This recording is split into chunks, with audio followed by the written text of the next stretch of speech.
All right, what's going on out there, world? It's your main man, Tommy, on the spot. Thank you so much for joining me on today's edition of the Watchalong Wrestling Podcast, the haircut edition of the Watchalong Wrestling Podcast. And we are live right now, and the mic is unmuted for those of you who joined me for the live chat after Raw, the live reaction video. Where I sat there for 9 minutes and I chatted to absolutely nobody because nobody could hear me. I am going to jump on the Twitter real quick. I'm going to let folks know that we are live right here on the Watchalong Wrestling Podcast. What is going on, everybody? It's your main man, Tommy, on the spot, and I wanted to chat along here with each and every one of you guys on the world of professional wrestling. This is the for one time a week when classic wrestling becomes new again, and usually on the Watchalong Wrestling Podcast, we kind of go back to an event in which I attended live, or I was at least in the vicinity. I lived through it, so to speak. Maybe I went to a pre-show. Maybe I went somewhere else. Maybe I was at an autograph signing nearby or something like that. But today, we're going to continue our journey back to 1998, our original first episode of the Watchalong Wrestling Podcast. We watched The King of the Ring, 1998, and watch Mick Foley take that dive off the top of the Hell in a Cell into the world of infamy, and craziness ensued from there. But now we're on the highway to hell. Things are really kicking into gear. As I talked about during the King of the Ring show, it was a crazy show. It was really the start of the. It was really the start of the. It was really the start of the Attitude Era in many ways. It was a transition show. Mr. McMahon was kind of making his way from Vince McMahon businessman, and he was transitioning into the Mr. McMahon character we all know and love today. And so, who we saw on Monday night, actually, ironically enough. But we're about to go live, and we're going to watch Fully Loaded 1998. Now, this is right after the King of the Ring. This is on the way to SummerSlam. But going into the show, we already knew who our main event for SummerSlam was going to be. We knew it was going to be The Undertaker challenging for the World Wrestling Federation World Heavyweight Championship against Stone Cold Steve Austin on the highway to hell. And on this particular show we're about to watch, Stone Cold and The Undertaker are forced to team up to go for those tag titles against Mankind and Kane. It's a crazy show. It's a crazy time to be a fan. So let's do it right now. Let's jump aboard and let's start off the show. Let me just alert the folks that we are currently live, and we're doing this right here. And we're about to begin.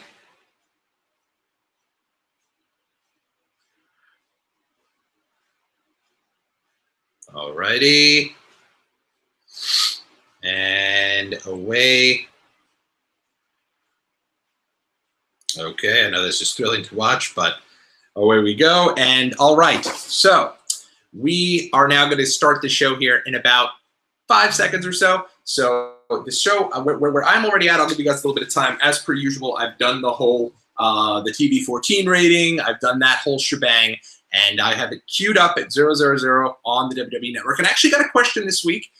Fred from New York asked me over at WatchWrestlePod and over via email at watchalongwrestling@gmail.com. But feel free to slide right into my DMs. I'm ready to go on the DMs if you want to slide into them.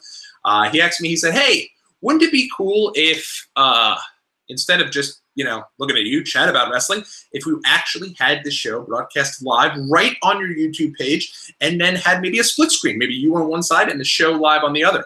Honest to God, what I told him was it would be phenomenal if I could show the entire screen with the show of Fully Loaded 1998 and maybe just a little snippet of me up in the corner. But I don't own the rights to broadcast Fully Loaded 1998 right here on my YouTube page. So we use the assistance of the WWE Network, which you can subscribe to for $9.99. If you're a new subscriber, it's free. Jump aboard there. You can watch it along in real time.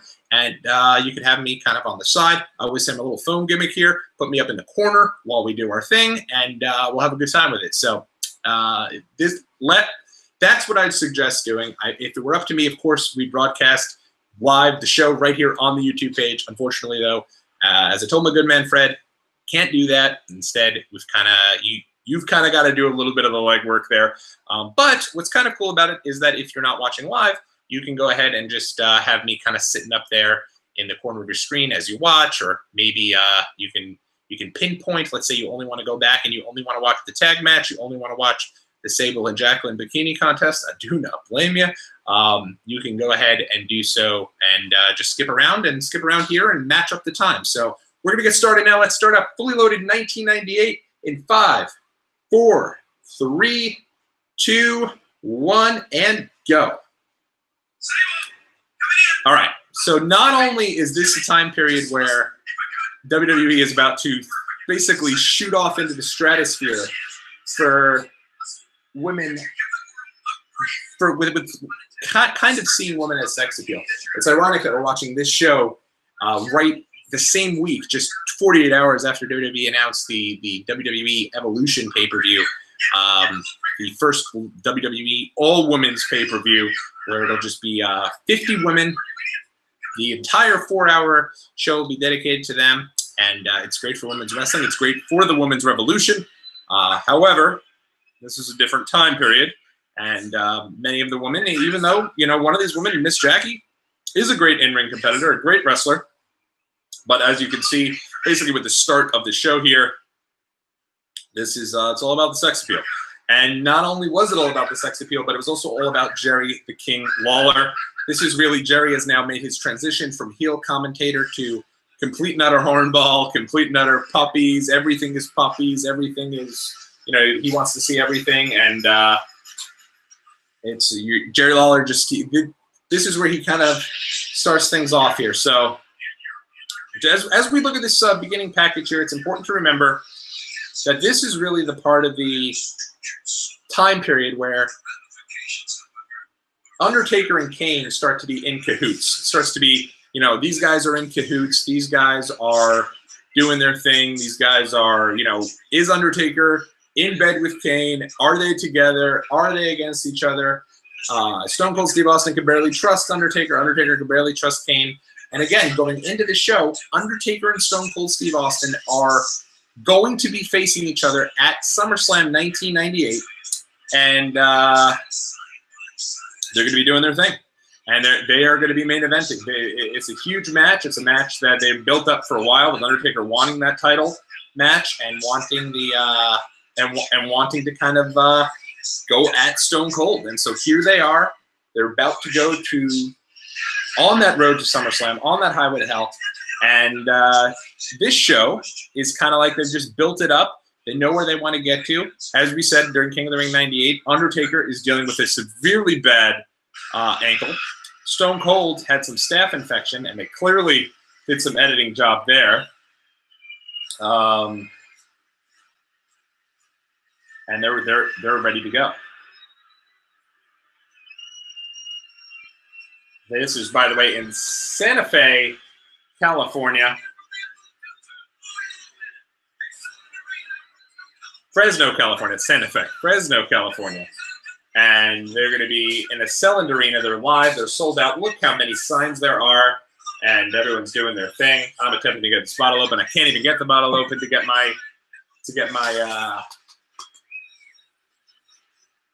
cider going, my gluten-free cider. There's the WWE blimp, where for years they made the joke that Kerwin Silfies was the captain of that blimp. And away we go. Val Venus, he has made a name for himself as starting off pay-per-views in 1998. He starts off this show, and when we get to SummerSlam 1998, you'll notice that Val will also be in the opening contest for that particular show. So Val is, you know, again, the sex appeal is all the way up, and Val Venus is leading the way from the guy side of things, and is, you know, your wrestling porn star, so to speak. And soon we're going to have wrestling pimps. Soon we're going to have the artist formerly known as, actually this is post the artist formerly known as Goldust. The artist formerly known as Goldust actually came pretty early on, but Val Venus is making quite the name for himself. He's one of these guys who I always felt was like, you know, that over-the-top, larger-than-life character. He's getting things started. There's the Fink. Shout out to the Fink, Howard Finkel. Anyone knows how much the Fink means to me. He's who I idolized growing up, that ladies and gentlemen type voice, and big part of my childhood. I have so many great Fink stories.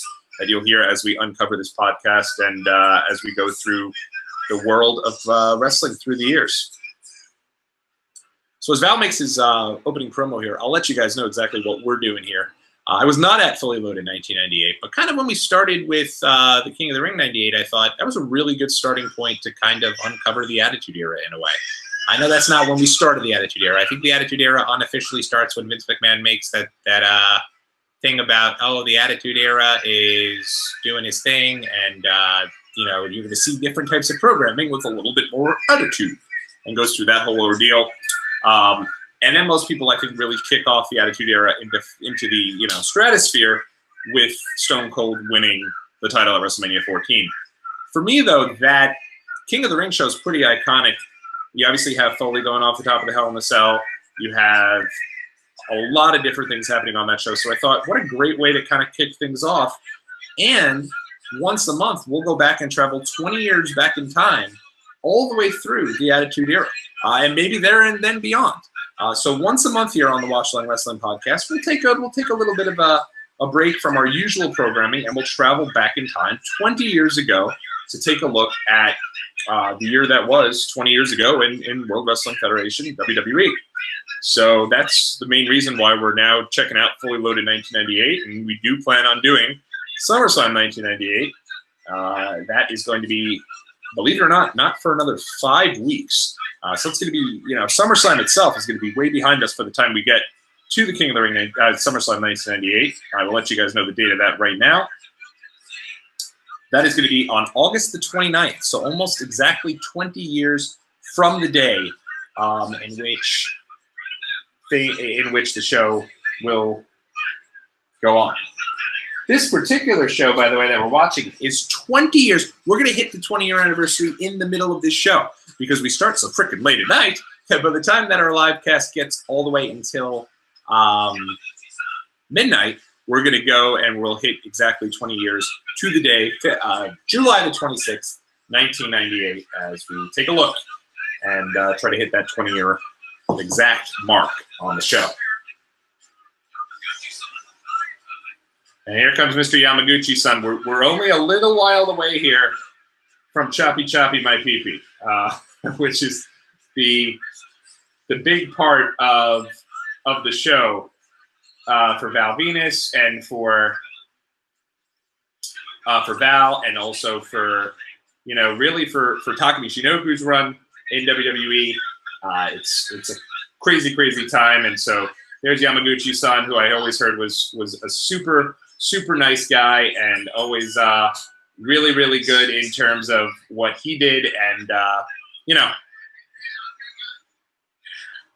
one of the most entertaining characters, albeit somebody who was only around for a very brief period of time. Yamaguchi-san, and doing his thing.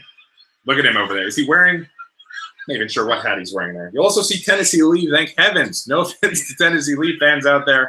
Thank heavens that Tennessee Lee is nearing the end of his run, because I'll tell you, not feeling the Tennessee Lee. Not feeling Tennessee Lee at all.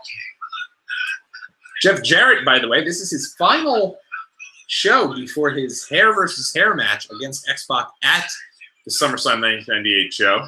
So one of the last times you could view Jeff Jarrett with the golden locks, at least from a historical perspective, before those go ahead and get shaved.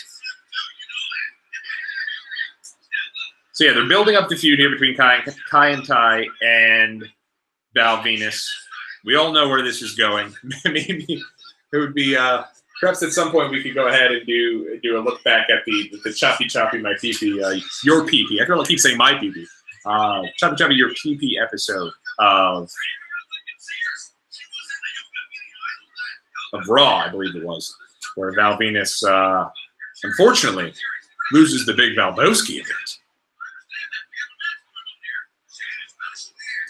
And Kai and Tai, I mean, God bless them, were they not the most stereotypical anti-Japanese characters? I mean, a couple weeks ago, we went back to the SummerSlam 1993, and you saw how they treated Mr. Fuji and Yokozuna. But these guys, I mean, being just treated like complete jokes, it's insane. And a long time ago, to say the least.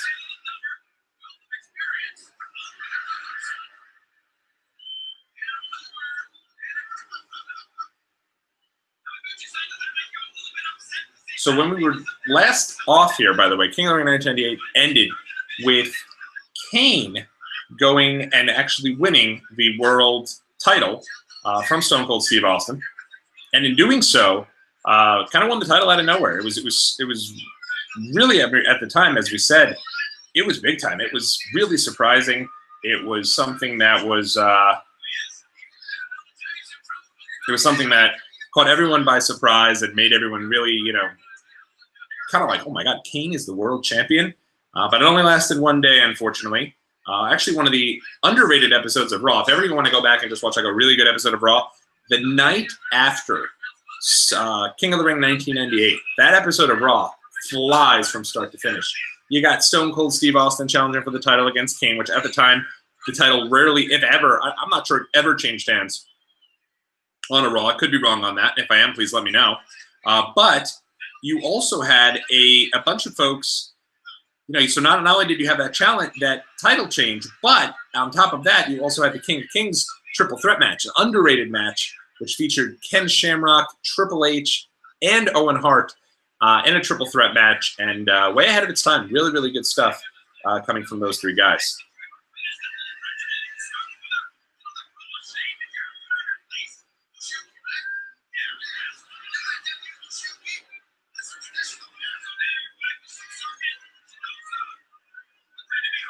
There's Tennessee Lee.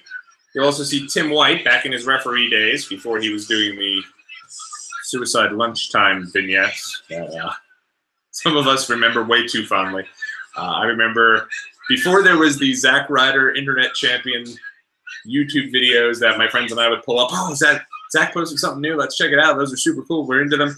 There was the Lunchbox Suicide, Mr. White, That's Not Wise vignettes that were so freaking weird. But we all got a kick out of it. I can't front on that. And these guys are going at it with each other. And this here, Val Venus versus Jeff Jarrett seems like kind of a nothing match. But back in '98, it's actually Jeff is really, he's kind of on his way to that don't piss me off type character that I feel like he had a solid year plus one. Look at that. DDT right on his head. He's right before he's about to transition. He's still going from like that horrible post-NWA era Jeff Jarrett. He's making that transition into, don't piss me off Jeff Jarrett.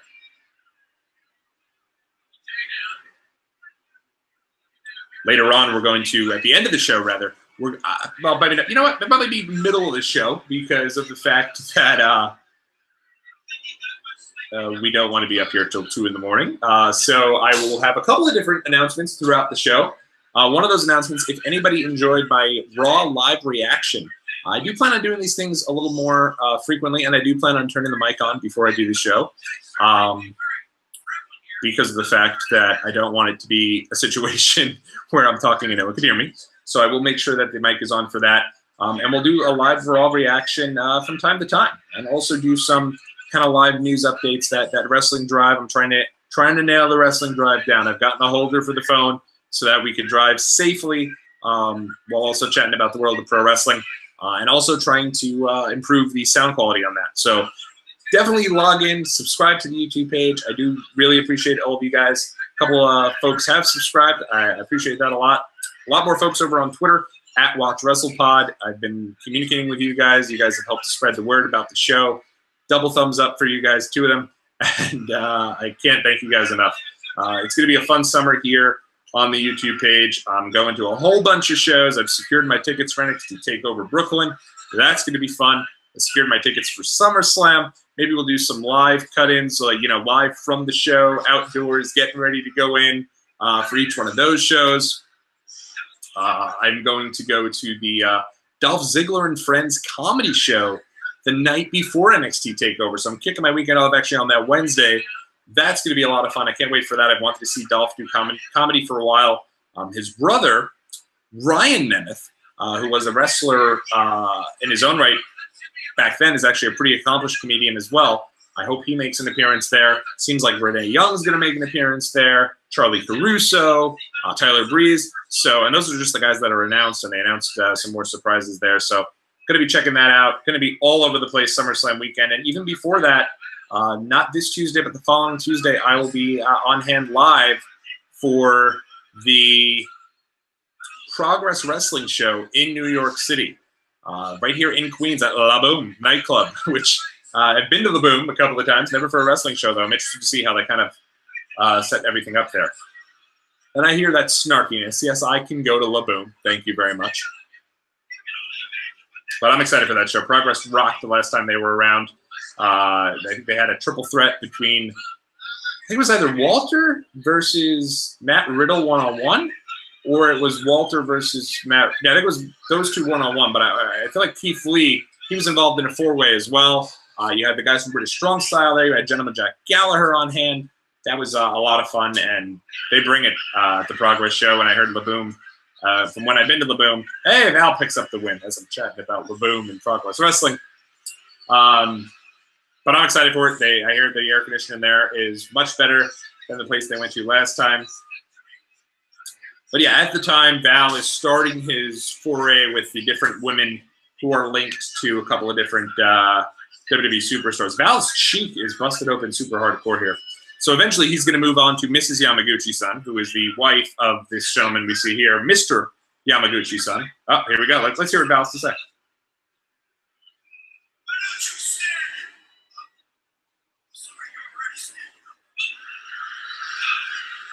Short fella.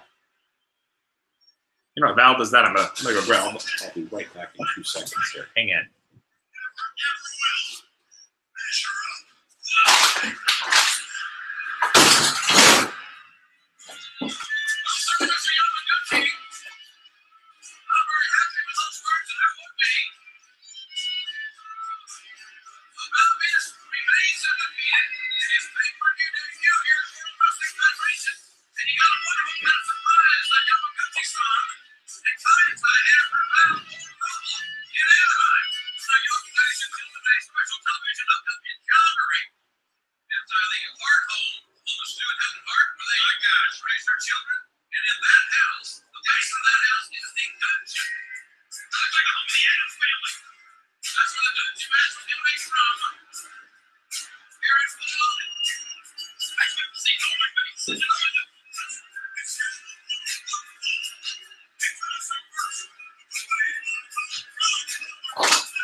Looks like we'll have no gluten-free cider. I do apologize. I knocked over the fan, by the way. That was not me stumbling to my demise.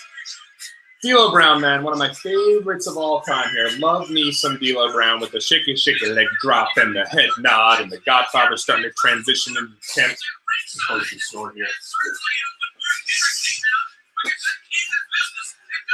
One of my first times doing the podcast while folks are home.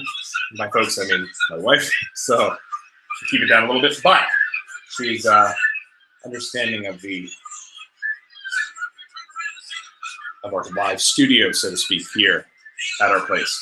So D'Lo Brown, as they're showing it here, wins the European Championship. This I do have a personal tale for. This is, first off, awesome, because I'm a humongous D'Lo Brown fan. At the time, we were attending summer camp, and one of my friends told us, hey guys, anyone want to take me up on a bet? We were like, sure. Well, what's the deal? And they said, well, tonight on Raw, Triple H is defending the title, his European Championship against D'Lo Brown. And I'm willing to bet you guys $5 that D'Lo Brown wins the title. And we're just, what? Absolutely not. And so both of us put up $5. My other friend and I both put up $5 to my buddy who was telling us that D'Lo was going to win the belt, and lo and behold, my friend was right. And we were both very surprised as to how this happened. And of course, the reason why this happened was because while this is still sort of in the infancy of the .com era, things are blowing up for folks with .coms, or at least starting to in '98. At this time, the .com sites that were reporting on professional wrestling would be really kind of making things work here and getting things to a point where they are a little exciting. And he was able to go on and realize that Raw was taped at the time. They did, I think, 2 episodes back to back. And in doing so, they were able to jump on and find the results of that show ahead of time. So my friend went on there, found the results, saw that D'Lo was winning the title, came to a couple of schmucks who thought no chance was D'Lo going to be beating Triple H.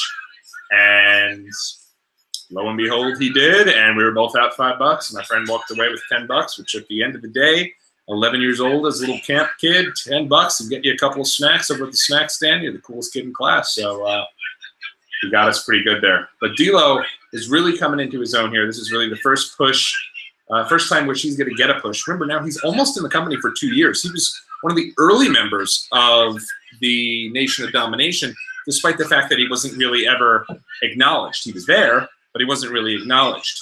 Now he's really kind of coming into his own as part of the Rock's Nation of Domination, and teaming with the likes of Mark Henry and the Godfather and Owen Hart, who's also a part of the Nation. Speaking of Owen Hart, one of the cool things that I am looking forward to in going back and watching the show, and this is the first time I've watched the show probably in about 10, 15 years. I feel like at some point when I was a kid, I must have watched it when I had the VHS that said Fully Loaded 98 taped on there with my father's handwriting, Fully Loaded 1998, with the match list listed underneath it. I probably have gone back at some point and watched it, but never since then. So this is kind of cool to go back and watch. And I will say, the hype for these shows, the WWE, the builds, so to speak, on each episode of Raw was so freaking good that they did a really good job in getting you amped up for the actual pay-per-views. Whether or not the action in the ring stands up, we'll see. But kind of the thought process at the time was WCW had all the cruiserweights, WCW had all of the really good action on their mid-card and undercard, whereas their main events were awful.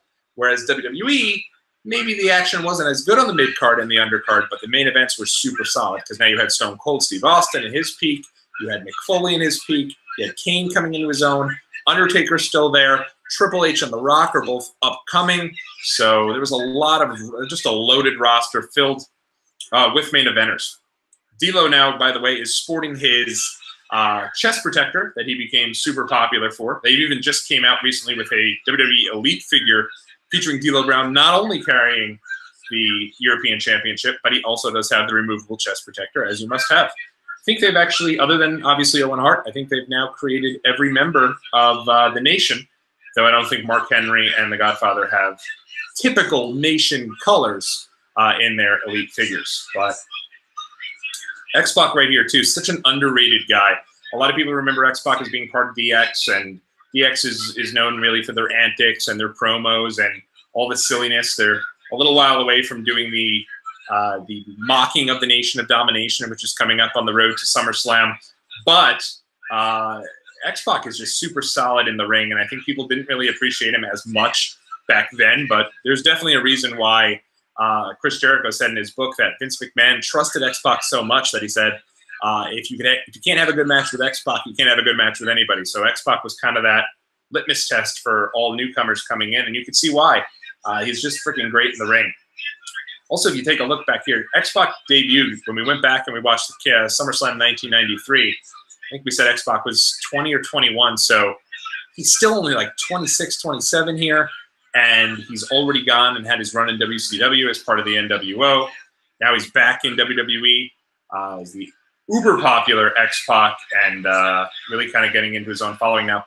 It's interesting to see Chyna hanging out at ringside with X-Pac. She was now transitioning as just being Triple H's manager to really now the manager for all members of the Generation X. But obviously, if you know the history between Chyna and X-Pac, it's a little interesting to see her down there by X-Pac's side. But we'll leave that there. If you can go Google that if you'd like, because we're trying to keep this a relatively family show, despite the fact that it's almost 10 p.m. here, a little after 10 p.m. here on the East Coast. You'll notice that the Godfather, by the way, as we said earlier, he's really he's on his way to becoming the Godfather. The pimpin' ain't easy. He's starting to get there. You can kind of see he's got the tinted shades. He's got the little hat. He's got the vest. So while he's not, over-exaggerate with his colors yet and wearing, the big green vest and coming out with the hose, he's getting there. Later on, we'll see Mark Henry as well. He has not fully transitioned into sexual chocolate, but as we continue our journey through this 20 years, kind of look back at different pieces of 20 years in World Wrestling Entertainment, we'll be able to kind of look at Mark Henry from there.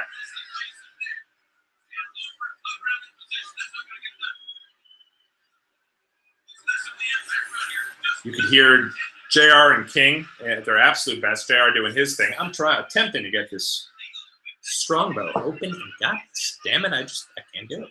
So we might not have. This might be our first one where we're a completely dry podcast ordeal here, which is totally fine. Usually I like to enjoy a brewski here while we watch a show, especially in the middle of the night, but it's okay that we're not going to do that.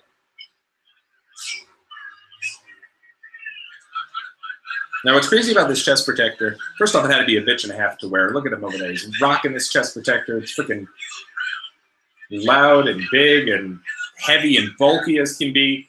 It's got to be a bitch to work in. But what's also funny about it is that despite the fact that he has the chest protector and it can be used as a weapon, obviously, he keeps getting kicked and selling each time that he does get kicked, which is pretty interesting. Oh, X-Pac goes flying over on that spinning heel kick over the head of D'Lo Brown.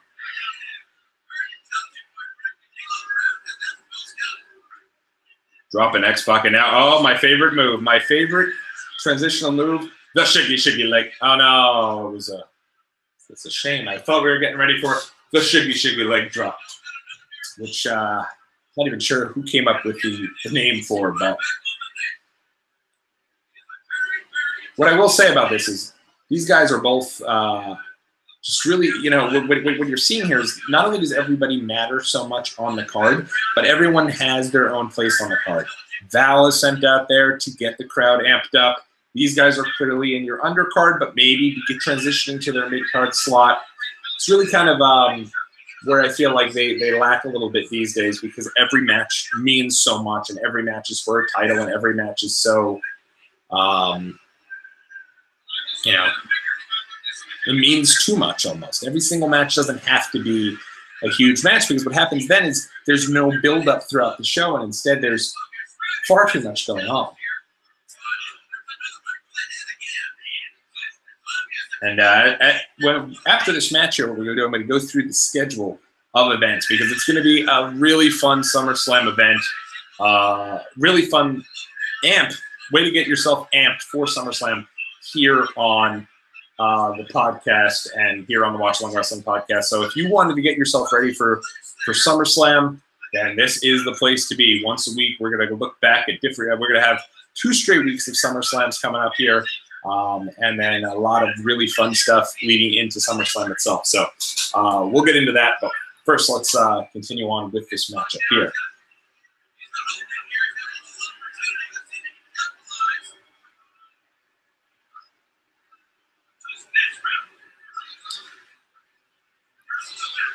Now, this is really leading towards the peak of the Nation versus D-Generation X feud. The Rock's Nation going up against Triple H's D-Generation X. Because there was obviously some feud between DX and the Nation when Shawn Michaels was there as well. But the peak here is going to happen here at SummerSlam.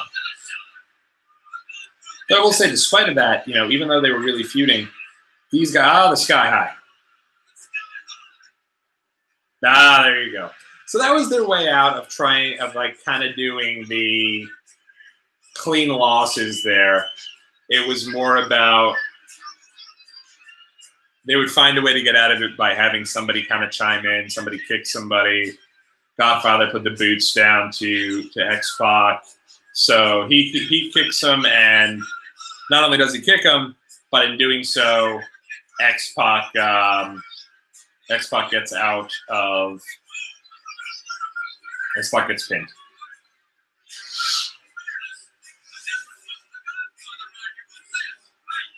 Yeah, pops him over the back of the head, right distraction, right into the Sky High. So D'Lo gets the win, but you can come back to this match. What loss doesn't hurt X-Pac because there's always someone on the outside getting involved.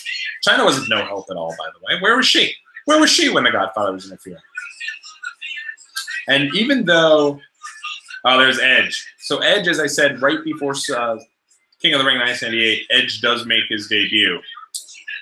But he injures the guy he's had his debut match against. So people were getting a little bit, you know, it seemed like they debuted him and then they kind of pulled back a little bit on him. But we'll see a little bit of Edge, not necessarily here. Oh, there's the WWF.com setup.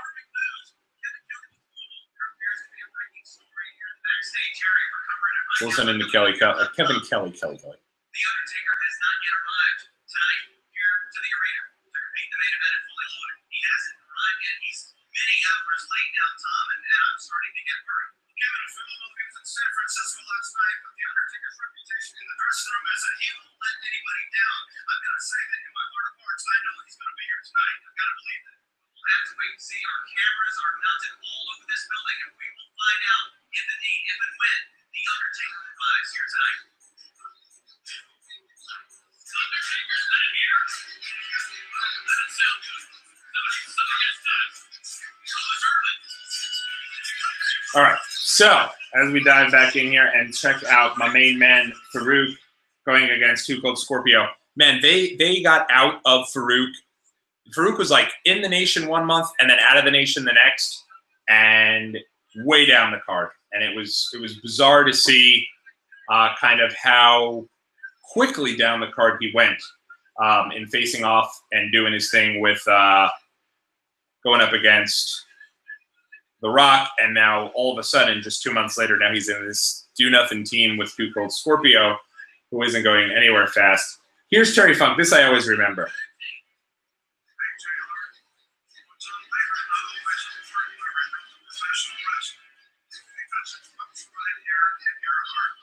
So Terry Funk here is announcing that he is actually in the process of stepping away from the ring.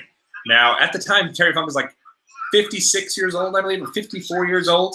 And so here they are. They're building up this impromptu team here of all Texans, Terry Funk and Bradshaw, who, remember I mentioned back at King of the Ring 98, Bradshaw is going through a transition here. He was Justin Hawk Bradshaw. He was on the new Blackjacks Bradshaw. He's eventually going to be a part of the APA and the Acolytes. But before he gets there, he went through this really awkward transition period where he's just Big Texan Bradshaw. And that was his entire gimmick. He was Big Texan Bradshaw. And Bradshaw's one of the people. Now look how unhappy Bradshaw is. They're building up this idea that Bradshaw's pretty pissed because Terry Funk has never told him that he was planning on leaving and taking some time off after this match. Now what's crazy about that is Terry Funk is in a period where he's still pretty damn good in the ring. He's just had a really good match with Mick Foley just a couple months prior, a #1 contender match. And he's having great matches up and down the card, but they're really transitioning him out. He says something like he's going to be back in 6 months. But this is actually the last match of Terry Funk in WWE until he returns for the ECW One Night Stand 2006. I think he had a match there, right? Sound about right? I think so. Yes, I believe he did. But yeah, Bradshaw's a little unhappy about that. And at the time, they were doing a deal where they were building up the Brawl for All tournament. Now, if you guys don't know what the Brawl for All tournament is, consider yourself lucky because it was a train wreck. The idea behind the Brawl for All tournament was that it was real, meaning that you would be able to take the wrestlers who it's never fully been said, like, hey, this stuff is entertainment, right? At the time, they've never come out and said this. Kayfabe is still very much alive. You're not watching people you hate, and then 5 minutes prior to the heels coming out, you're watching a video where they're at a children's hospital and cheering up kids, and it's freaking awesome when they do that stuff, and I'm sure they did do it back then. But like now you'll see The Miz in like a big ad for all the charity work that he's done, and he's in Tokyo and he's building up the crowd, telling everyone they're awesome, and then he's out there and you're expecting to like boo this guy and think he's terrible. Back then they didn't have that type of stuff. So they had never fully said, hey, what you're watching in here is choreographed. What you're watching here isn't real. Then the Brawl for It All was very much introduced as something that was real. And it was. They didn't plan anything. They had people go out there, wrestlers, who were not trained fighters in most aspects, to the point that the folks that were trained fighters, Ken Shamrock, Dan Severn, they were not allowed to compete. They were not allowed to take part in the tournament whatsoever. Is Farouk just throwing back karate-like kicks? It's amazing. You watch this. First off, this is Battle of the Acolytes, Battle of the APA, Bradshaw versus Farouk. But it's crazy if you watch this that, first off, Bradshaw's going up to the top, but it's crazy you watch this and Farouk looks like, man, he's just on his way out. Like, Farouk is going to be gone out of WWE in 2-3 months. Like, he's just seems like they had nothing for him. And then boom, the Acolytes hit by the end of this year, and they get a good solid 2-year run out of it. And actually more than that, they went on to, like, I believe 2002, 2003. And eventually they transition out of that, and Bradshaw becomes world champ. So, you know, it's just like being patient with guys. You know, not giving up on people so quick. Tyler Breeze, I keep thinking about Tyler Breeze. Saw him this Monday on Raw, and it just made me frown. I mean, this guy had everything. He had a great character. He had really great promos, and never really got it going on the main roster. And then just immediately, you know, 2-3 months in, he's moved into the Fashion Police stuff with Fandango. They have some cool stuff, and now he's just not doing much without Fandango around.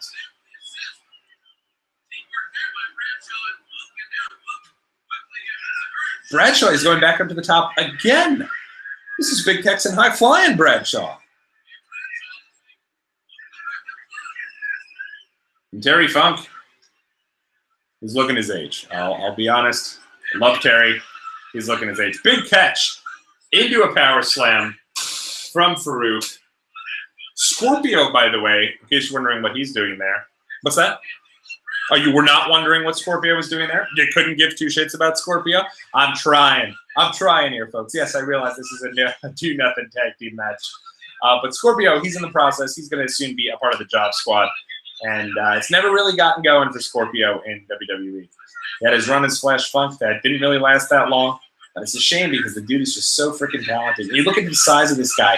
This guy's like finisher would be like a 450 leg drop. And look at the size. He's a big dude.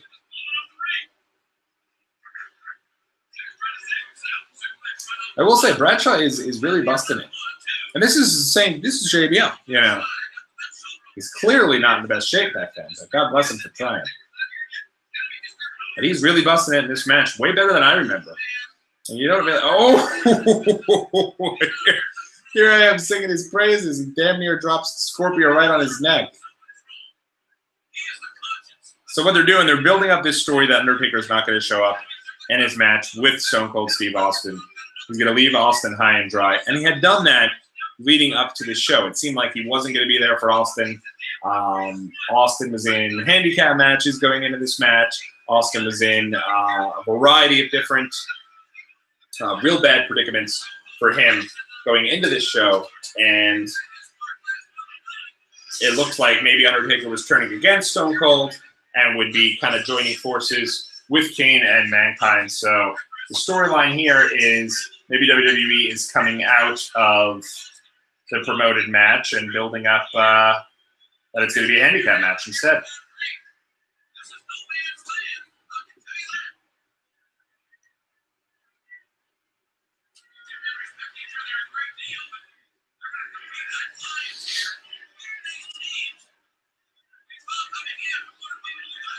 And Terry Funk at the time, despite being 54 years old, would do insane stuff like you just saw right there. Going up to the second rope, dropping his body. He may have not been much of a high flyer, but damn, he threw caution to the wind and did his damn thing. Craziness, man. Craziness, craziness, craziness.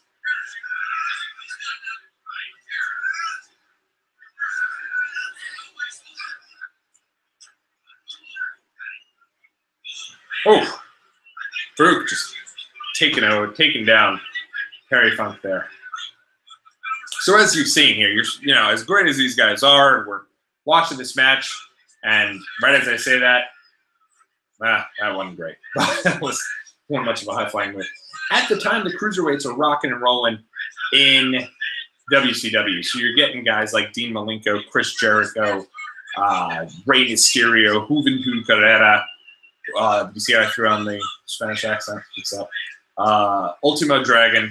Those guys are just killing it on the undercard. So you tune into a WCW show, you could watch like the first 5 matches and be thoroughly entertained. Whereas on this show, you're really kind of just building up to your bigger matches towards the end of the show. Here comes Scorp though. He's gonna prove me wrong right after I said it. And 450. So underrated. So before his time. This guy was doing this stuff in like 1992. Everybody had the Scorpio music video where he was in the park with the kids in WCW, kind of getting them all dancing, doing their thing. So now Bradshaw's not happy with Terry Funk. I remember, for whatever reason, I remember this part of it so much because I remember thinking with that, I remember being there at Royal Rumble 1979 and just assuming Terry Funk was going to be a mystery entrant in the Rumble. He was going to return in the Rumble. Oh! Clothesline from Hell way before it was a clothesline from Hell. So they seem to be building up Bradshaw, but nothing when I don't remember anything about Bradshaw quite until he comes back as an acolyte. That was insane. Bradshaw hits him with Scorpio with a clothesline from Hell, and Scorpio backflipped in the air with it. Wow, you know, Bradshaw's a lot of fire here. That's a great chair shot right there. Knocks the living piss out of him. Farouk takes it right over his back.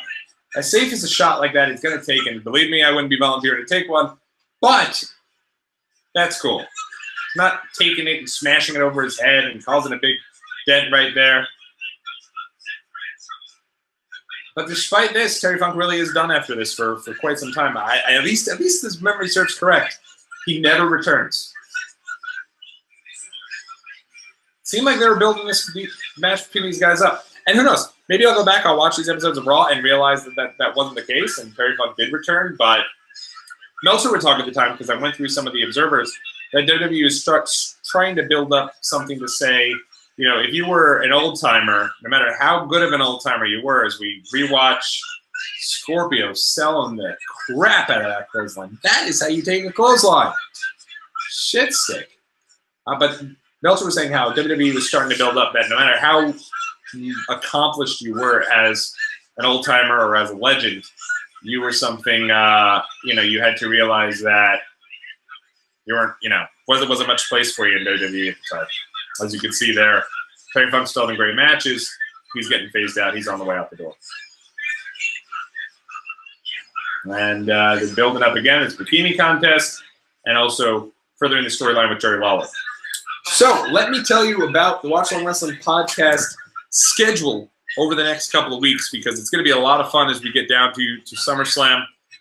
Next week, as the fans behind Lawler and King are beating the crap out of each other there. Jeez, here comes Vader. God bless him, man. Rest in peace. That sucks. But that being said, on the Watchalong Wrestling podcast, next week we are going to be traveling to SummerSlam 2007. I'm going to give you guys an exact reason as to why you should sometimes not hype up a show so much when you're going there. It's fine to go there. It's fine to have a good time with the show, but sometimes you hype it up too much and you get there and it just falls on flat. So, but we'll talk about that show. It's a crazy time for WWE. This was post-Benoit, so there's a lot going on. The show is originally promoted as Jackass invading WWE SummerSlam, and it never happens. And instead, everything kind of just falls to crap. So that's where we're going next week. SummerSlam 2007, a show of returns. You're getting the return of Triple H at the time, returning from his second quad tear. You're getting the return of Rey Mysterio. And everything goes to crap. And I'm there live for it. Not only am I there live for it, but I'll also have a review of what it was like building up to that show, as WWE is on the search for their #1 fan. We'll go and we'll talk about some of the events leading up to that. An event I attended just days before that ended up being a pretty momentous event in large scheme in terms of outside the ring type news in regards to some of the things going on there. So a little fun event as WWE is looking for their biggest fan. And then the night before SummerSlam, I was at Ring of Honor, where I saw Daniel Bryan, known as Bryan Danielson at the time, the American Dragon, Bryan Danielson, going up against Takeshi Morishima. An unbelievable show, one of my favorite shows to this day. And I'll talk to you guys about that. And then obviously some live perspective and some live review of SummerSlam 2007, which was the first pay-per-view I ever attended that I left going, you know, just because we're there doesn't necessarily mean it's going to be a better show. I'd have never gone back and watched it again, but we're going to watch it again next week. We're going to see Cena and Randy Orton going at it in the main event. Again, Triple H makes his return to go against King Booker in Booker's last match with WWE for quite some time. We also have Mark Henry and Vader right into each other there. Heads going crazy, battling with each other. Insane. Mark Henry almost damn near dropped Vader on his head is what I was going to say. That was what my reaction was. But that's where we're going next week. The week after that, let me pull up the old calendar here and give you guys the exact date. So next week, August the 1st, we're starting our build to SummerSlam, our summer of SummerSlam, so to speak, as next week we will take a look at SummerSlam 2007 from New Jersey, which I was there live for. The week after that, August the 8th, was the last time that Daniel Bryan competed on a SummerSlam. SummerSlam 2013, Daniel Bryan's in the main event. It is the furthest I've ever traveled for a show. I ended up just kind of being in town and did that whole thing. But SummerSlam 2013 will be where we go on August 8th. This is a jam-packed show. The Beast versus the Best, Brock Lesnar versus CM Punk, Daniel Bryan versus John Cena, the debut of Bray Wyatt in a Ring of Fire match against Kane.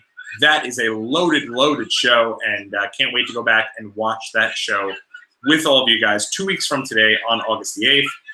August the 15th, I'm giving you the full rundown of August here.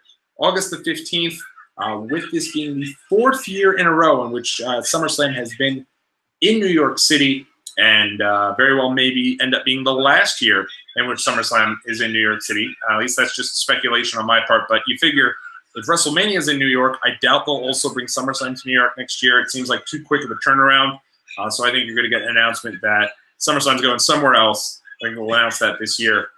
But this will be just a few days prior to SummerSlam, so I figured let's go back to 2015, the first time SummerSlam started this reign here, kind of that being SummerSlam in Brooklyn. We'll go back, but we're not going to watch SummerSlam 2015. No. Watch the first show from that weekend, the first kickoff of all things WWE SummerSlam weekend in 2015. We're going to watch NXT TakeOver Brooklyn, the original one, Bayley versus Sasha, Finn Balor versus Kevin Owens, Jushin Thunder Liger, the debut of Apollo Crews, and just a really, really fun freaking show. And I will have a guest joining me to go through that show. My buddy who was there in attendance with me that night. We're going to talk about, at least he'll be at least a part of the show. That's going to be a lot of fun. That's 3 weeks from today, just a couple days before SummerSlam weekend kicks off here in New York on August the 15th. We're going to be watching NXT TakeOver Brooklyn. It's going to be freaking awesome, and I can't wait to watch that again with you guys. I'm leaving August 22nd open. The reason I'm leaving August 27th open is because I think WWE may end up going a specific direction with SummerSlam. If they do, we'll come on and we'll talk with you guys, and I'll explain where we're going to go from there. But let's wait and see. So August 22nd, we're open. We'll definitely have Watchalong Wrestling Podcast. It's going to be a lot of fun, but we're going to have to get there first. So that's August 22nd. August the 29th, the final show in August, we will be going back and we'll be completing the Highway to Hell, the last stop on the Highway to Hell, going back and watching SummerSlam 1998 live from Madison Square Garden. I'm not there for that show. I'm not there live for it, but a lot of my friends were. Hopefully I'll be able to get one of them on who can talk about what it was like to be there live. But at the time, we're going to talk about it. We're going to talk about what it was like being around there, some of the hoopla surrounding New York City at the time, and just one of the biggest shows really of all time. So that is going to be our August. So just to recap again, next week, SummerSlam 2007, a crazy, crazy summer for WWE as we take a look back at some of the insanity that was going on in WWE at the time. Real transition period. Benoit stuff happens. Wellness policy is instituted. Half the roster gets suspended. It's insane, and we're going to try to cover as much of it as we possibly can next week as we rewatch the show. A show I was there live for. Week after that, SummerSlam 2013, Staples Center, Los Angeles, California. Cannot wait to talk about that show. Maybe I'll get my wife to jump on and give her 2 thoughts on that show too, because that was one of the first shows we went to live together. And Then we're going to do the following week after that, we're going to do NXT TakeOver Brooklyn 2015, the original, the big launch into the stratosphere. NXT blows up, and we're there live to talk about it. And then we're going to come back the week after that. It's open. We'll figure that out as we go along. And then we'll end August with SummerSlam 1998. It's going to be a fun, fun summer here on the Watchalong Wrestling Podcast as we continue to kind of build things up and see where things go. But I'm stoked for it, man. I'm into it. I knew this show here was going to be a tough one, if I'm being honest. And I know that I just talked about something that had nothing to do with Mark Henry and Vader. No disrespect to Vader. It was actually a solid big man match. And really, you know, kind of Mark Henry's coming out party as a wrestler because, you know, at this point he's not doing much. Kane and Mankind coming to the ring. But before we even get there, originally the idea here was that I was going to do the Raw 1000 show. Obviously, it just got to Raw 1000, the 6-year anniversary of Raw 1000, and so I figured we'd watch that show on this day. But I wanted to keep where we were at with the doing our 20-year look back of 20 years ago in World Wrestling Entertainment, and in doing so, I figured we don't want to skip a show, so things just didn't work out this time, but we'll get to Raw 1000 in due time. So a lot of fun things coming down the pike, though. I'm stoked for it, and I hope you guys are as well.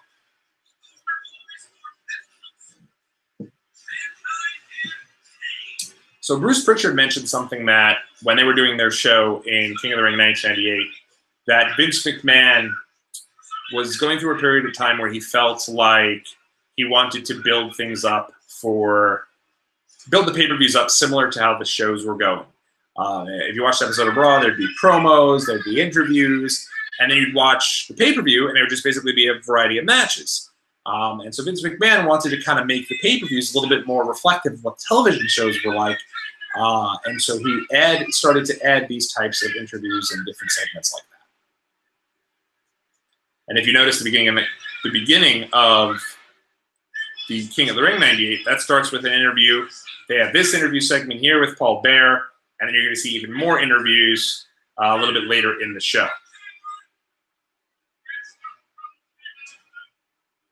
I'm going to let you guys listen to Paul Bear, and I will be right back. I'm going to grab myself a shandy, and we'll tune right back in. So listen to Paul Bear and his promo.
So this is fun. I'll bow out here. I'll watch this with you guys.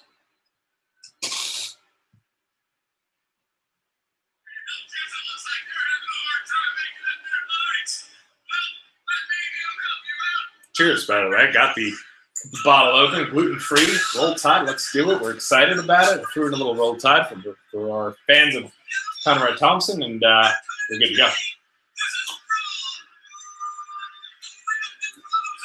So the Outlaws, they're part of DX. And before they become the New Age Outlaws, probably the two biggest jobbers in the company. They were Rockabilly and the real Double J, Jesse James. And now here they are. They're flying in there. They're two of the most popular acts in the WWE. You have Road Dogg, who's just incredible on the mic. You have Billy Gunn, who's really starting to be built up, and they're hanging right here with Kane and Mankind. And You gotta like the booking here. As you see, they've established that Kane and Mankind now will be facing Road Dogg and Billy Gunn tomorrow night. Now remember, Kane and Mankind are defending the tag team titles against Undertaker and Stone Cold Steve Austin. So how are they agreeing to take on the Outlaws tomorrow night if they don't even know if they'll necessarily have the titles? We'll pay attention to see. But, I mean, just think about the fact that, like, your top 4 guys at the time are, you know, you got your Undertaker, you got your Stone Cold, your Kane, your Mankind. And the Outlaws are right there. They're being built up, too, as, like, I mean, they're at peak popularity right here.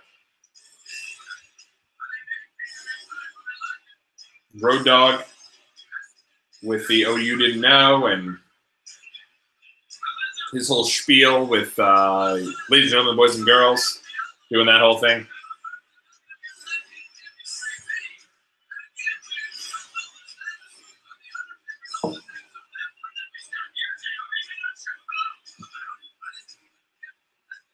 So they're building up throughout this entire show that Undertaker is going to bail on Stone Cold. And one of the really interesting pieces, you know, the build kind of for Undertaker and Kane going into this show and whether they're in cahoots, which becomes the entire theme of the summer, is if they're in cahoots. And holy hell, we got the LOD against the DOA. Ladies and gentlemen, there's a reason why I made sure that we went and got this this old Strongbow guy right here, because things are getting rough with the LOD and DOA rivalry. It's a rivalry that ain't going nowhere fast, and things are getting rough. They're starting to bring up tough to watch. This Hawk is starting to show up drunk. Obviously, it's horrible to laugh. But the idea is that Hawk is now drunk. He can't, you know, function in the ring. He can't do his thing. You'll see, by the way, that's Paul Ellering, most recently known as the manager of the Authors of Pain. At the time, Paul Ellering obviously was the manager of the Legion of Doom. But now that LOD has went on to become LOD 2000, he showed up, and instead of joining LOD, which it looked like he was going to do once they got rid of Sonny, he instead is now joined up with the DOA, and he's their manager. This is tail end LOD stuff. They're there because of the Legion of Doom, and you got to respect them for that. But this is really, really tough. If you're a fan of the LOD, and I was as a kid, man, they just look larger than life. They have the spikes. They're like just 2 freaking badass dudes. And love the LOD. I love seeing what the LOD did. And this is tough. This is Drunk Hawk. This is it's just not good. It's really, really rough stuff. So, it's not fun to go back and watch this era of the LOD.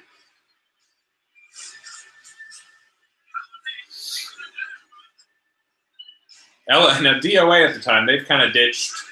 Crush is long gone. Chains is still there, but like he's not really with DOA. The Harris twins are basically there at the DOA right now. The Cycles of Apocalypse, it's all about them. And it's not basically anything more than just a tag team more so. Chains is still there, but like he's just an under guy. It's never even been explained why. And so even though Hawk is like, you know, Drunk Hawk, he was still having the few times where he'd come to the ring and be halfway decent. So it was like he hadn't fully gone crazy yet and jumped off the top of the freaking, or fell off the freaking Titantron. Sonny at the time was managing Legion of Doom, and then obviously she disappeared because she had some personal problems of her own. And that's where we're at. No longer do they have Sonny. Never really worked out with Sonny as a manager of the LOD 2000, in my opinion. Nothing was more cringe than when Sonny would do the "Oh, what a rush." I know that sounds really mean, but I just wasn't a fan. I kind of just was what it was. I just thought it was it didn't work.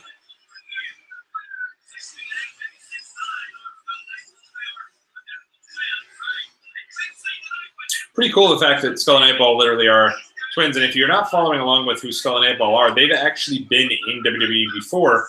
They were both Jacob and Eli Blue.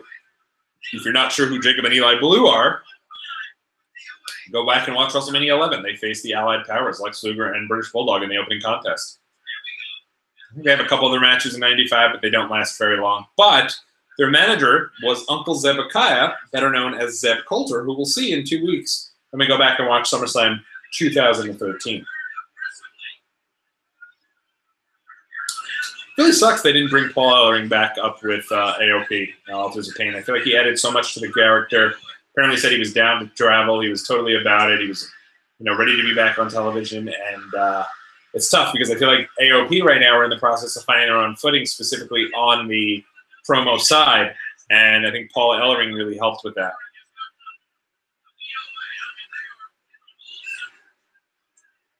Oh.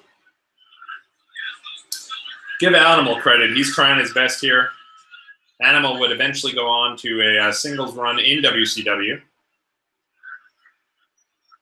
Hawk doesn't even look remotely interested in being there, though. I mean, that was not vintage Hawk coming off the top rope with the flying clotheslines by any stretch. Instead, he's coming up and just landing on his feet and throwing random chops. And I don't think he's under the influence here in this match. I can't believe I'm even saying that. Poor Hawk and poor, may he rest in peace. Obviously, Road Warrior Animal, his son, big-time NFL player for many years for the St. Louis Rams. And his brother, John Laurinaitis, the Johnny Ace, so to speak. But Hawk, I mean, the LED is just not even, they're just super into this. They're looking sloppy. The DOA is looking sloppy. And these guys are just big bruisers, bruising tag teams doing their thing, but at the same time, nothing really clicking. And the crowd really, it's a shame because the LED, they always talk about the Road Warrior pop, and the Road Warrior pop was like this huge pop that people would just go completely nuts. You'd hear their music hit, and they'd come out, people would be going nuts for them. And now this is like the one time they're almost in the bathroom break spot. Everyone just is coming down from the Outlaws being out there.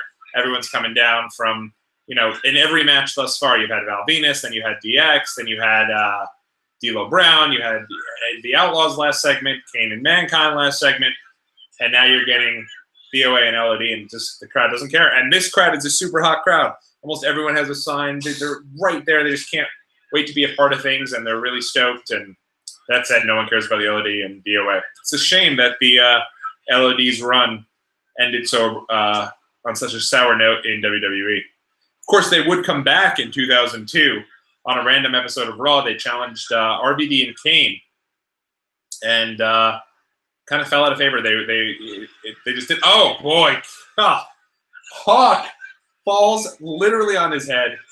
And again, I don't think he's supposed to be under the influence or anything, but he's going into the row. He went for like a block in the corner and missed the corner entirely, and basically fell directly to his impending doom on the side, landing directly on his head.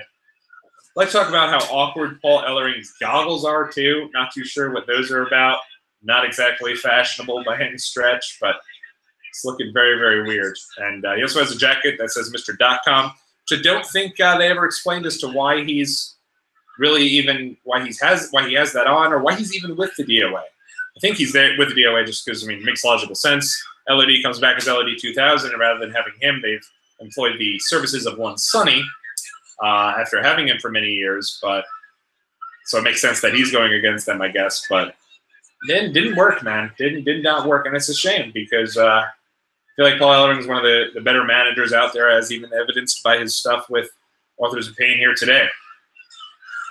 After this, though, most of the matches really do pick up. There's a match coming up here with Triple H and The Rock, which people really credit as being the match that showcased Triple H and The Rock kind of as those singles type of those single stars that they'd become down at some point. Now, obviously, their big ladder match is coming up at SummerSlam, which we'll talk about on August 27th, 5 weeks from today when we watch SummerSlam 1998 on the Watchalong Wrestling Podcast. But back, I remember this match in particular with these two guys being the match that people got really into. And I got to think it's coming up soon. I mean, we've already had, I think this is our 5th match. Actually, next up is Ken Shamrock against Owen Hart in the Hart Family Dungeon, which I'm excited to see, with Dan Severn as the referee. Then you get Rock versus Triple H. Then you get Sable versus Jacqueline, and then the main event. So that's going off 20 years memory right there. You got to give me a little credit for that.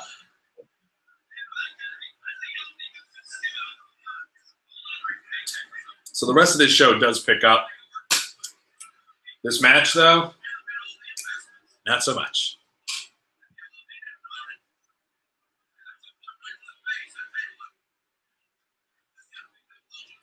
But if you guys, just so you know, by the way, if you guys are following along, we're at the 1 hour and 5 minute mark exactly. So if you guys are watching and you want to know where we're at, that's exactly where we're at. And we're just a couple minutes away from this match being over, and thank heavens that we are, because, again, the rest of the show really picks up from there. I do remember that The Rock and Triple H is a lengthy match, so I might give you guys a little warn, Steve, before we get there, to go use the restroom, go do what you got to do, because I do remember that one being a lengthy match. But it's going to be fun to go back and kind of see these guys before they became the mega stars that we know them today. Obviously, The Rock, Dwayne Johnson, now one of the biggest stars in all of Hollywood, and Triple H, the COO, running things, and with a tear in his eye as he made the announcement Monday night for the Women's Revolution.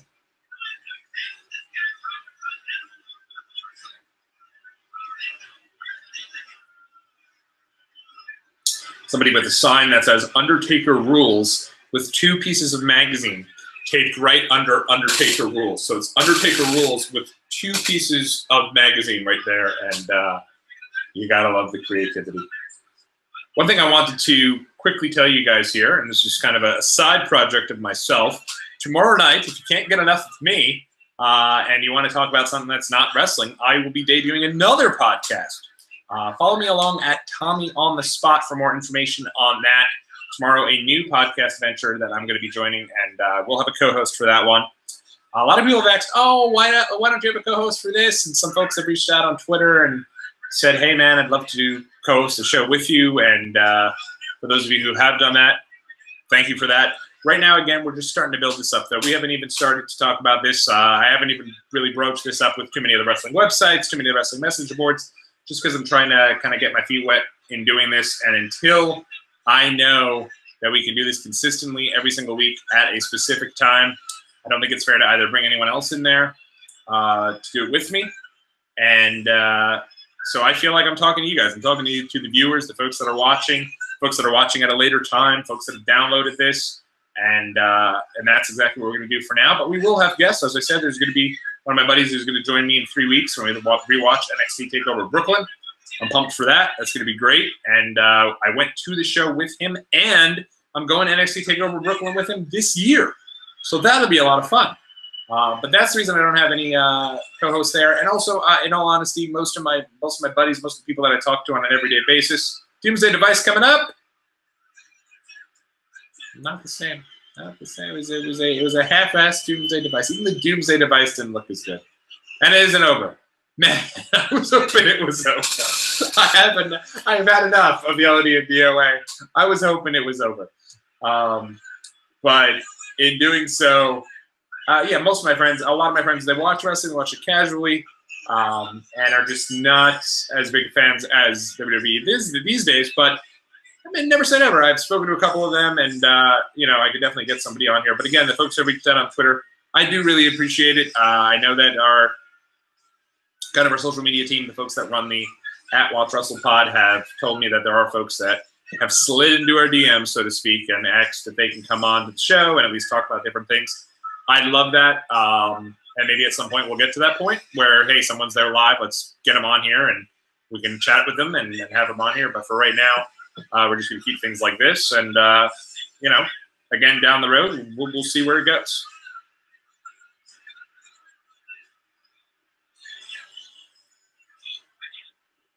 The live chat, by the way, is open. And I did check the other day. Somebody else was doing a live stream during Raw, and I did check into there. The live chat does work during your on your phone. I did not think so at first. I thought it was only at Watch YouTube. It's Mr. McMahon, my favorite. Hawk's all pissed off. Mr. McMahon's kind of been making fun of Hawk. Almost looks like Vince McMahon doesn't know why Hawk and Animal are even employed there. Despite the fact that he is the chairman, so to speak. By the way, there goes Jack Doan riding away on the motorcycle there. He's not happy with the stagehands who are redoing the steps, so to speak. This is the Stooges. Stooges, not only are they at their best here, but they're also at capacity. I think Slots is there behind them. Sergeant Slaughter barking up the rear behind Patterson and Briscoe. And as we mentioned during the last show that we covered here in 98, the King of the Ring 98, that was during that show that Pat Patterson realized that his partner, Louie, had passed away and had found out about that while the show was going on, and was off TV for a couple of weeks. And every time they'd mention that he had a loss, obviously they wouldn't say his partner. Though they kept saying like he had a very close loss and he was suffering through a really tough loss and tough times.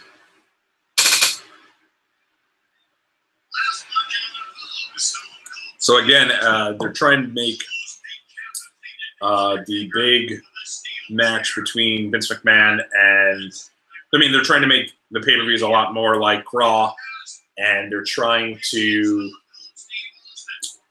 build in and intertwine some promos and some other types of deals during the show. You can see, by the way, behind Vince McMahon, they're wheeling out these hardcore, old-school big box TVs so that people can watch along.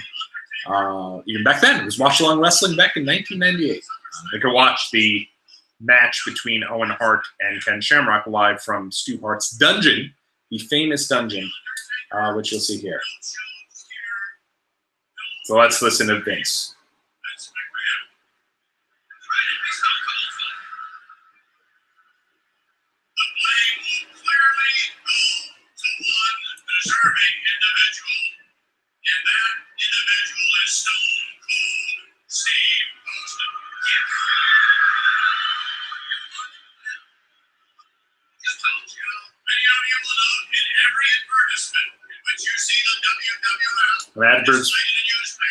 There is some fine print in that fine print reads hard, subject to change.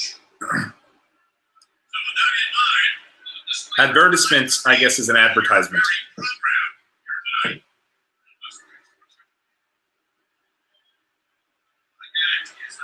He's actually pulling out the program and his spectacles. God alone. Oh my God, classic Vince here.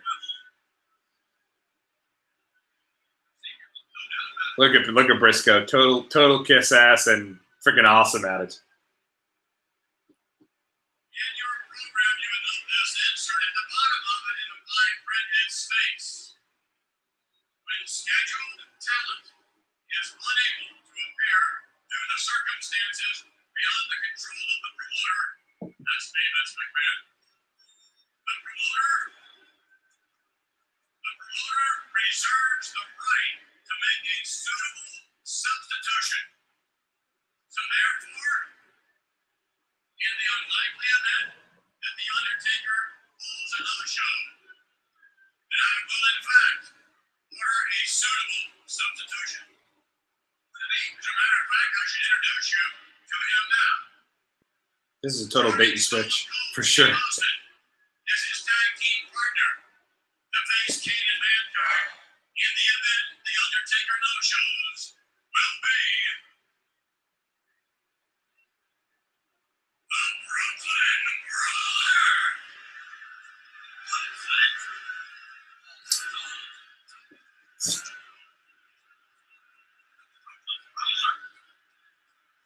I actually remember watching this show live and my father being really, in a way, stoked, but in a way like he was about to call up Titan Sports.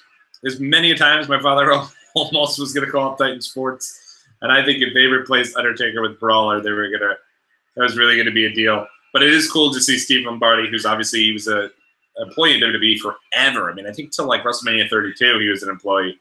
Cool to see him at least get a little spot on the show. There's the old, man, he passed away. It's so sad. The The old big brolic security guard standing on the outside there. Jim Dotman, I want to say his name was. Could be off on that.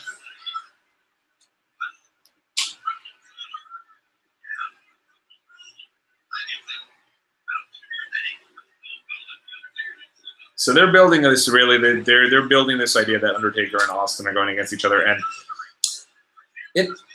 they're going to Calgary. We're going to go to Calgary as well, and then I'll give you guys some backstory as to where we're at for Austin and for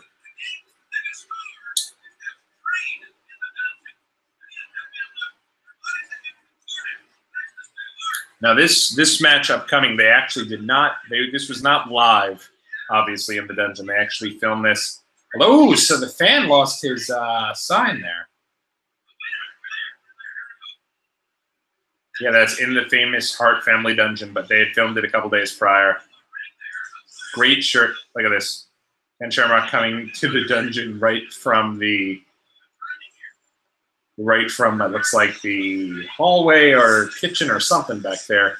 But pretty cool to go back and see Shamrock going in there.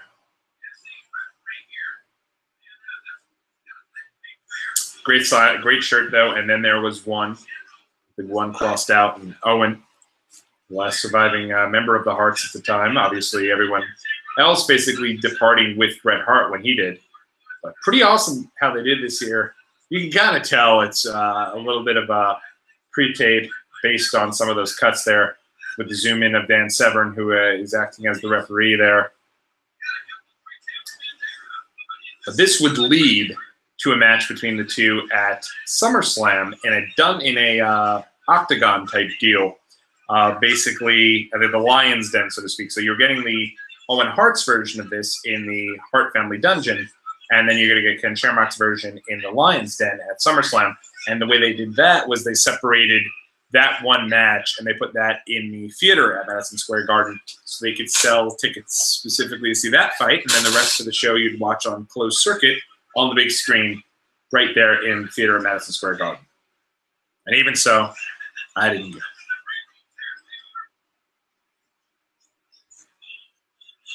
I remember thinking at the time when this happened, it would have been super cool if they went through one of those walls. Not realizing, I'm pretty sure this is in the basement, so probably underneath behind those walls is just cement or even underground something or other.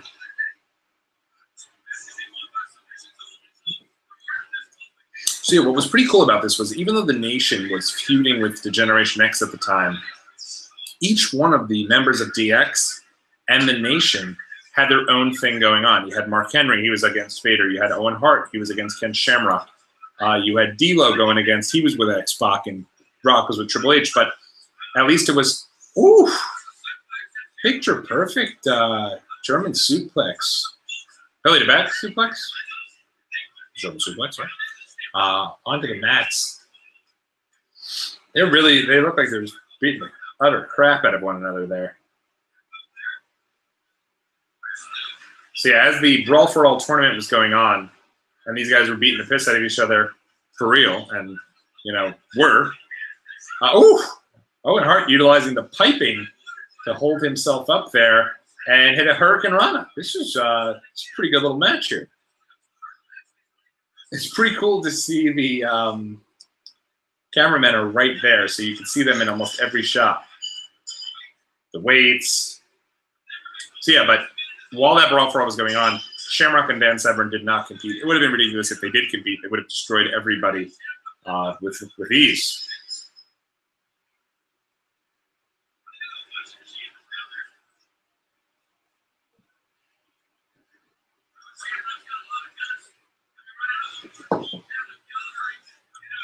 Shamrock is just stomping the piss out of Owen Hart there, though. My gosh.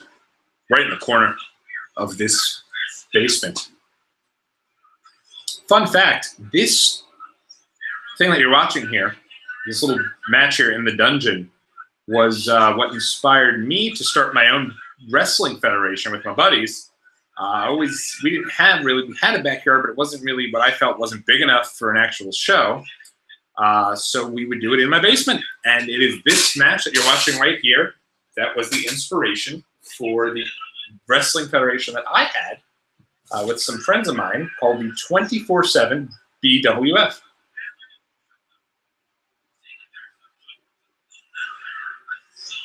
Oh, launched him into the freaking pipe system. It would have been incredible if when he launched Ken into the pipe burst into a million pieces and started splooging water everywhere. Owen doesn't look too...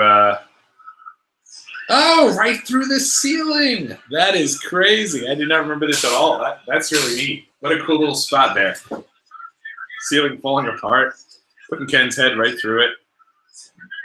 I always thought it would have been really cool if, like, as they're doing this match, you saw people walking down and doing their thing. I remember at the time when we first started our 24/7 BWF, it was in my basement. So as we'd be having shows and, like, you know, it was in character. Like, the shows were written. We did everything like that. As it was happening, like, my mother would be in the background taking the laundry up the stairs. And it's just so unbelievably silly. Oof.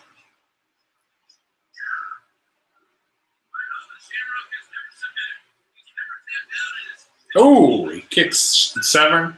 See, so they're still building this match between... Oh, and he hits him with the weight, the dumbbell. Wow. That is nutty. Oh, no. Owen's going to have Ken tap out. And Severn calls for the end of the match. Very funny. Very cool. That was a good little match there. And that is the most character that Dan Severn's ever had in his wardrobe. That's right, black pair of shorts, WWF Attitude shirt. Look at this, Owen going into the looking like the laundromat of the Hart family and up the stairs. Something is cut out of that, probably some sort of ad. And here we go, Triple H. Going against The Rock. 2 out of 3 falls. Here comes all of DX coming down here.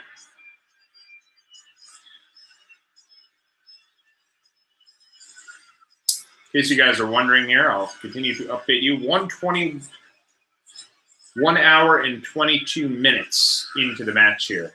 All of DX is coming down with Triple H, so you'll automatically, you know.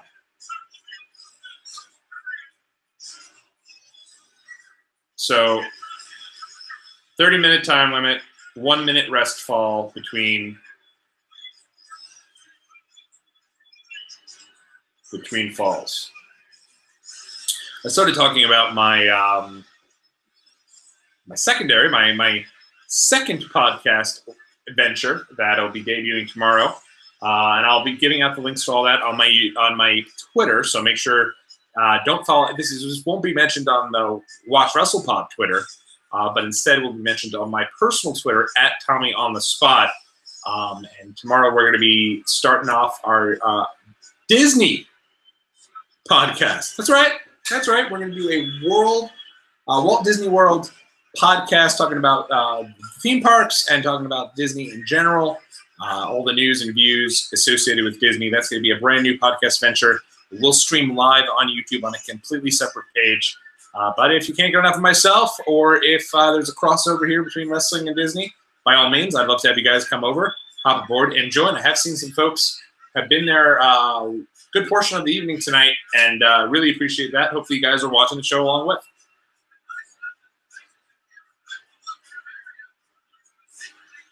So now Rock's coming out to face Triple H. He's got all the nation. Triple H has all of DX. You know this is going to be quite the match here. Look how young The Rock looks. My gosh. Let's look that up here. I'm going to look up both guys.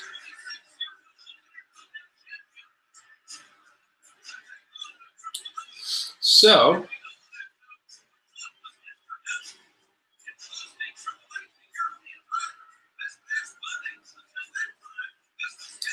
Triple H at this point had, actually this is the day before, this match here is the day before Triple H's 29th birthday. Damn, that's crazy. His birthday is July the 27th. So 2 days from today, and in a half hour, it'll be July 26th. Make sure you go wish the game a happy birthday. Tell me on the spot, sent you right here from the Watchalong Wrestling Podcast, and go wish the game, Triple H, at Triple H, a happy birthday from all of us here at Watchalong Wrestling Podcast. Well, Irish glowing. This is how much I drank the entire night. 1/2 of a Strongbow cider, and I am Irish glowing like crazy. Let's see here. So The Rock, who I think is about a year or two younger than Triple H. Trying to see exactly his age going into this. So yeah, so Rock had just turned 26, which is crazy. So yeah, Rock just turned 26. Wow. Rock is young here. Just a couple months from now, he'll be leading the way with his that's the world champion, which is insane. That's the Intercontinental Champion. Is that the purple belt? That is the purple belt. Very cool to see that, making a little appearance.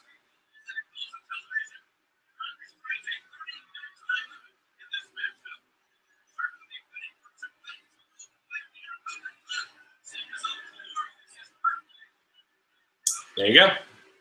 As I just said, and tomorrow is not Triple H's birthday if you're watching along live, but if you're watching along tomorrow on Thursday, then yes, make sure you wish Triple H's birthday tomorrow on Friday. And away we go.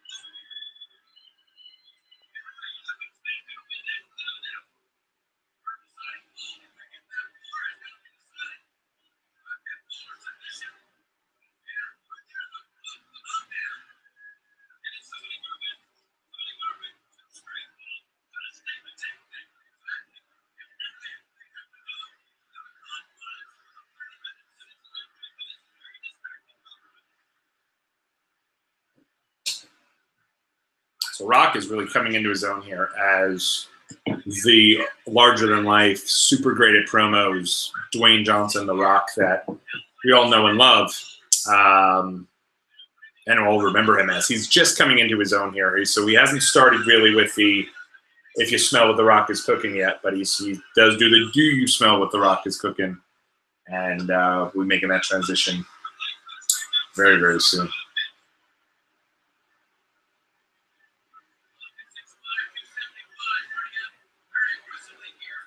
6'5", 275 of pure muscle, basically, The Rock is there.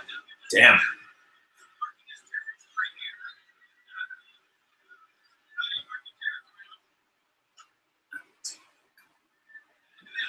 A little suck it towards China. And now here we go. They're picking it up.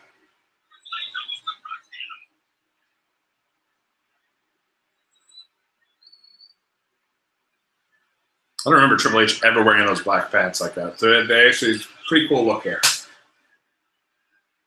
So these guys are on a collision course to the biggest match at this point in their careers, which is the big ladder match for the Intercontinental title at SummerSlam itself, which we will cover and we will watch along with on August 27th. Get ready for that. That'll be fun.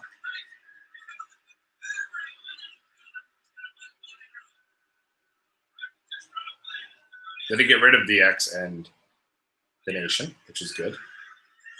Having this one-on-one with China at ringside. China and Triple H, I believe at the time, are seeing each other. China has not yet fully transitioned into a wrestler. She's still kind of Triple H's heavy going against the guys.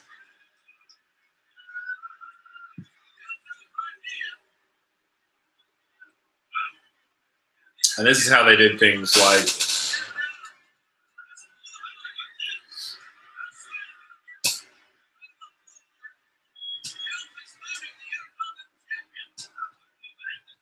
this is how they did things when it came to how do you make a 2 out of 3 falls long match between the two mean something. Well, have them go around, give them all the hoopla, give them the bells and whistles, so to speak, brother, and do so with, you know, these guys, and they get a little bit of extra stuff, you know, kind of thrown their way.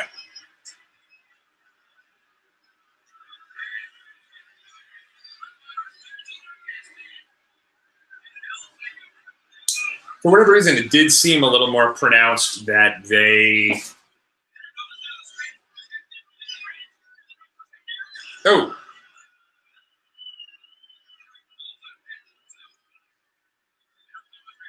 It is really funny that you can kind of see like how they're building up everything in between. So right now, I mean, even though these guys are well on their way to being, you know, top guys in the company and are really kind of leading their own factions and doing their own thing, at the same time, they're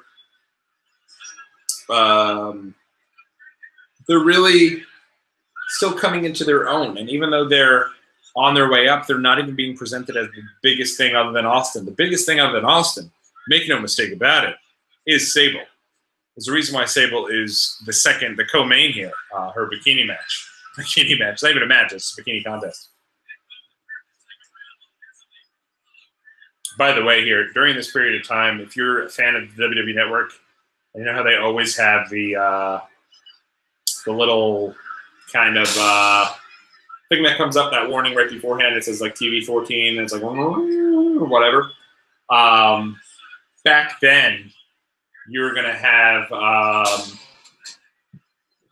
you pretty much are in the process of being able to when you go turn on anything from this particular time period back in 1998, you're going to be able to you get like an MA warning, TV MA. So, and with like prompts to set up your parental controls to avoid the programming you're about to see. So you kind of check that out and see that for yourself. Let's see here.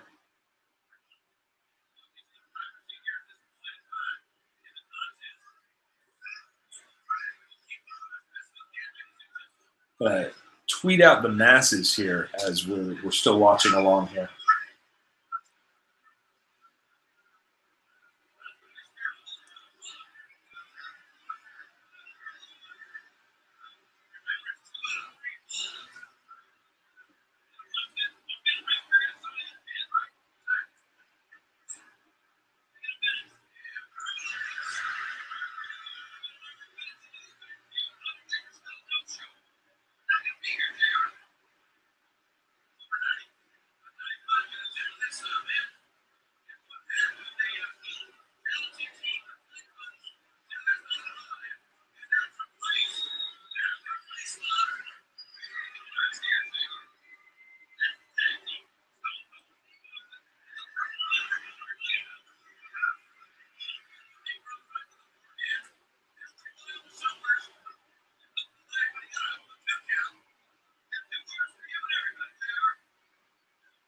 As you guys can tell, I'm one of the worst when it comes to multitasking.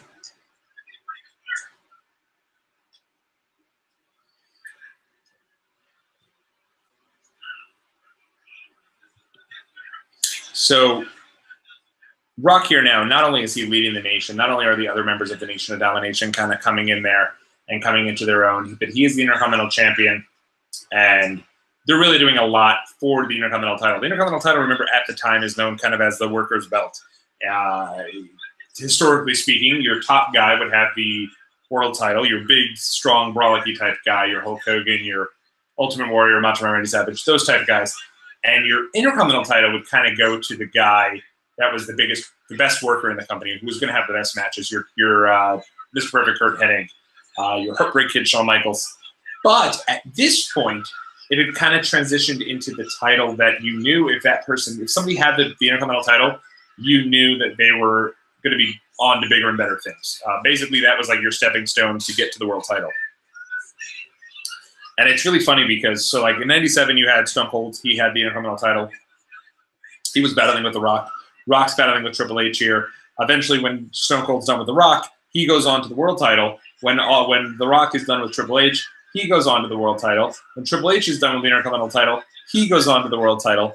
But now the Intercontinental Champion is again like your Dolph Ziggler type, so I don't know if Dolph Ziggler has a world title run in his future. He might, and I sure hope he does. And I think Seth Rollins does, but during a period of time, it was like the Intercontinental Champion was just a guy who wouldn't even be on the main show, and that really, that lull of like the early 2010s and like 2012, 2013, I'll always remember a tweet where Stone Cold Steve Austin tweeted out that "Read my lips, Fandango, future Intercontinental champ," and he was saying this because of how over Fandango was the night after WrestleMania 29 with everyone getting into his song.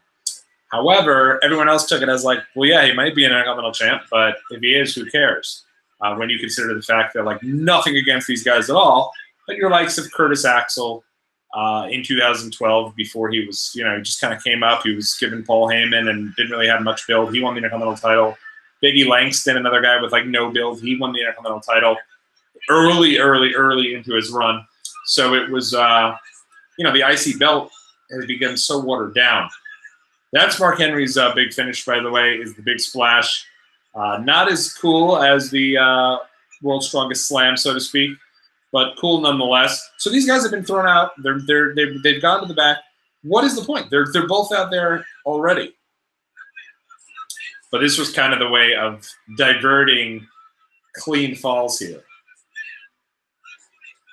I will say Mark Henry's starting to come into his own here in '98. Now, obviously, he's about to transition into being sexual chocolate, Mark Henry, and he's about to have like some of the silliest things happen to his career that I feel awful. Like the silliest things happen where clearly he's just not getting over to the point that they necessarily wanted him to get over. But at the same time, he's doing his thing, and people are. I feel like he's not so bad here, but his finish is brutal. I mean, this little jump splash is about as lame-ass as you can get for a finish. And now Rock pulls out the belt, pops on her with the belt. And I'm thinking fall number 1 is coming up right here. China, again, proving to be much more of a... Oh, no. Wow. That was color me surprised. China, again, becoming to be more of a detriment than anything else. Not helping at all. Completely a waste.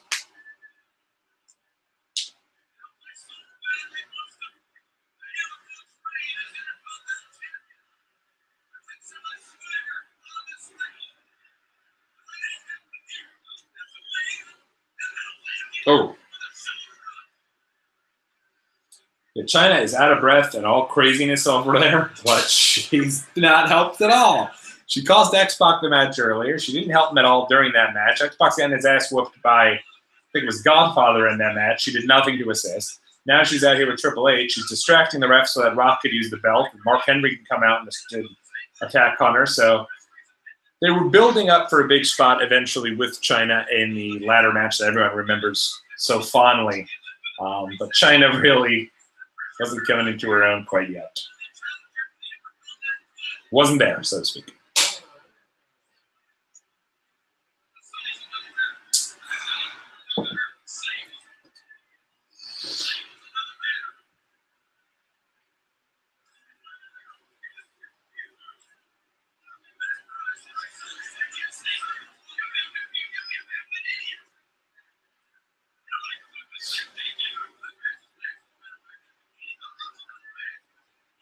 Now they're already building up the bikini contest for the next match. Lawler in full transition into hornball Jerry Lawler type mode, doing his thing. You can hear him woohooing and cheering and high pitching and all this other craziness.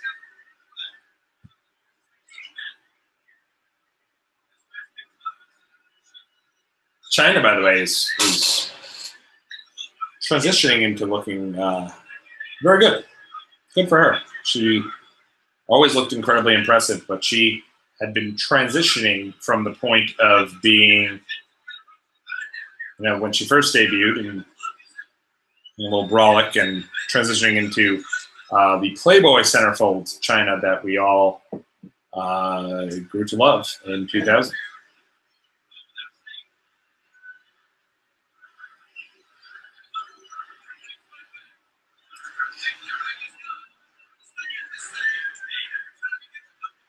Look at Triple H though. At the time, his body here looks very similar to his body type is almost similar to like where Seth Rollins is right now. And to think where he'd be just a couple years later, and he comes back in 2002, and he's just basically He-Man, looking freaking jacked to the gills. It's crazy.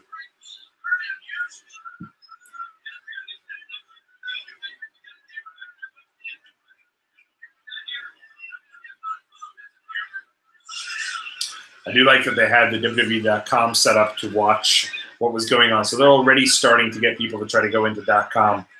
They've had Tom Pritchard and they've had Kevin Kelly back there the whole night providing updates specifically about where Undertaker is, if Undertaker's showing up. You can see it's a sign of the times by that young man's hairstyle where he's got it like parted in the middle and then like hanging down like this, and so late 90s. Because remember, this is 1998. This is when like Marilyn Manson's big, South Park's big, Total Request Live, TRL is big. Shout out to Jesse Camp. I know that they thought he's been missing the last couple days, and they found him. He's alive and well, so glad to hear that.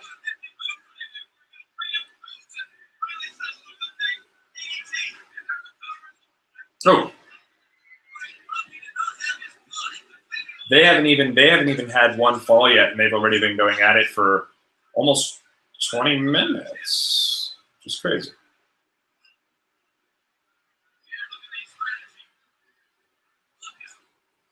And Rock putting that.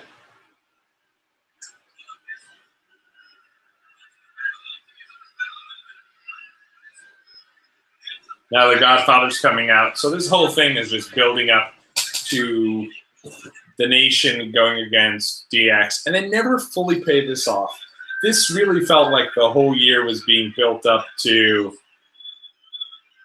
eventually getting to a point where it's DX against the Nation at Survivor Series as Road Dogg's juke and jive in there in the center of the aisle to make sure Godfather doesn't get involved, which probably means someone's coming from another corner to come in there to make sure to help out The Rock. Owen obviously won't be because Owen is down in Calgary at the Hart Dungeon, even though it was taped a couple days prior. Owen's probably sitting at home enjoying the show or not even watching.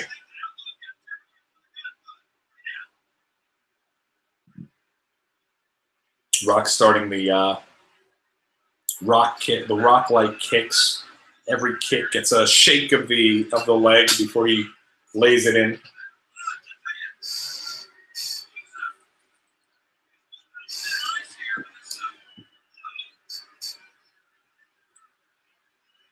The referee's distracted, which means we're probably getting another interference any second now.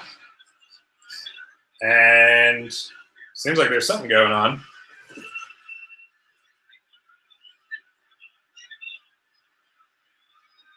It almost looked like there was somebody coming down there to get involved, and there's D'Lo on command, fresh off his victory over Triple H, and actually his victory over X-Pac earlier in the show.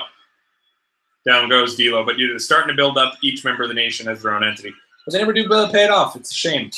Because obviously, once we get to 1998 Survivor Series, that's the WWE Game Tournament. That's your rock bottom.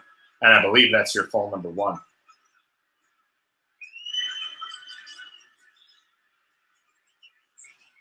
So that took a long time. This is what I'm talking about. This is a 2 out of 3 falls match. That Iron Man match the other day I thought was good between Rollins and Ziggler at, Extreme Rules, but like 9 freaking pinfalls in that match. I understand it's a 30-minute Iron Man match. You have to make it somewhat entertaining, but so silly when in a normal match those guys wouldn't have a pinfall for 15, 20 minutes. Now in a 30-minute match there's 9 pinfalls. It's ridiculous. The resting. So while they rest, we might move up a little bit, actually, ourselves, in the interest of time. Let's bump it to 150 and take it from there. Oops, sorry. Yep, we are now at 149.30. About to get past that 1-minute rest period, and away we go. China's getting a little annoyed here. Finally, China's going to do something. As opposed to, ooh! China barely tugged on D'Lo, but D'Lo took a back bump into the barricade like it was crazy. But this just really, it's feel. You know, this would have been great if they had something like Hell in a Cell or War Game style match where they could have had DX and the Nation get involved in that. X-Pac, X Factor, that's the end of that. So everyone's getting involved in the match and making sure the pinfalls happen. I'm thinking this is your pinfall for Hunter. No, this is a good match. This is good stuff. And JR is just, you can tell by, you know, his passion and everything that he's doing. He's really into it. And he's doing his thing.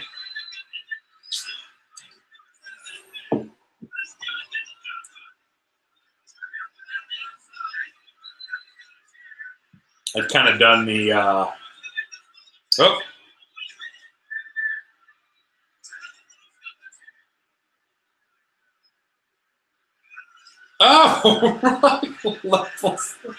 leveled the shit out of Mike Chioda. By the way, it's okay to be curious because where we at time-wise here at 11:47. You're still with me at 11:47. Custom's cool. We're allowed to do it. We've made that rule after 11:30. It's fine. Big shot to the nads by China now that the ref is down. But boy, did Rock level Mike Chioda with the chair. Mike Chioda like a champ. China with the DDT on the chair. Mike Chioda doesn't notice anything despite him being right there. Come on.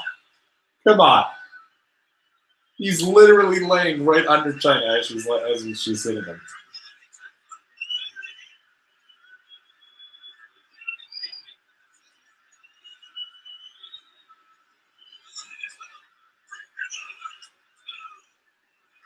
Tied up.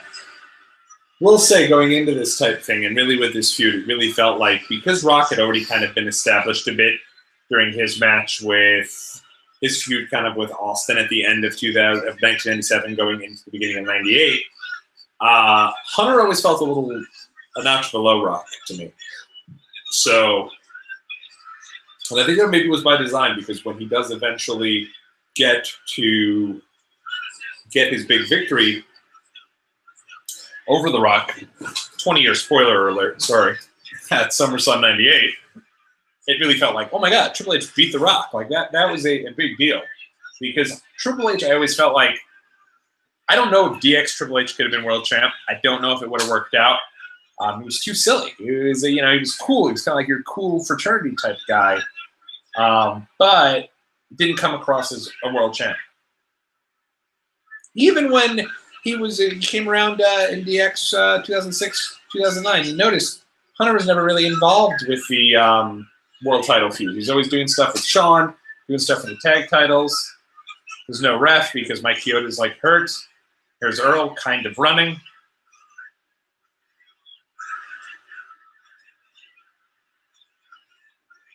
Going into this, you can kind of tell exactly.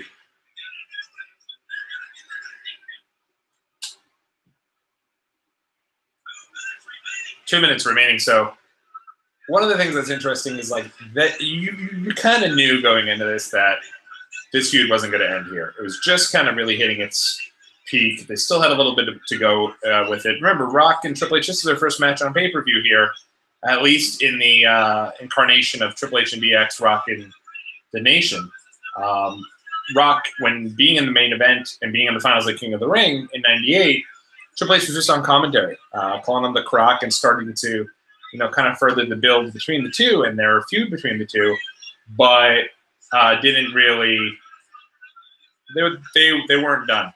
But I do love that like WWE would always telegraph when a match was going to go to a time limit draw by randomly announcing how many minutes were left. 2 minutes remaining. They never ever did that for any other match. Yeah, you got to figure 2 minutes left. Triple H is doing crotch chops and hitting him with a forearm when easily could have kicked him and hit him with the pedigree.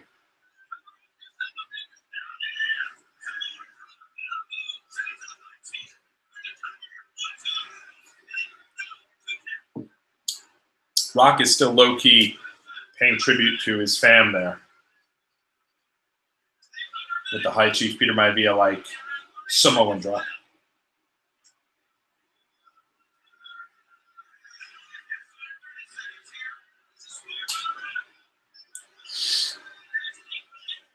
That 1 minute, this 1 minute feels like it's going on way long.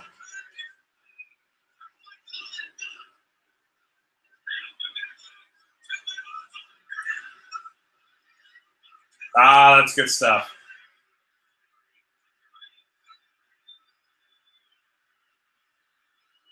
Ah, okay. I was like, wait, I thought that this went to a time limit draw, but he didn't hit the pedigree. So you got to wait a little while for Hunter to get his win, build it up, and perfect build for SummerSlam. And where will they go from there? China's stunned, despite the fact that Howard's done his part. He was giving you the countdown. He gave you the 2-minute warning. He gave you the 1 minute countdown. China is ready to drop some F-bombs, but at the end of the day, can't blame Howard. He tried to warn you.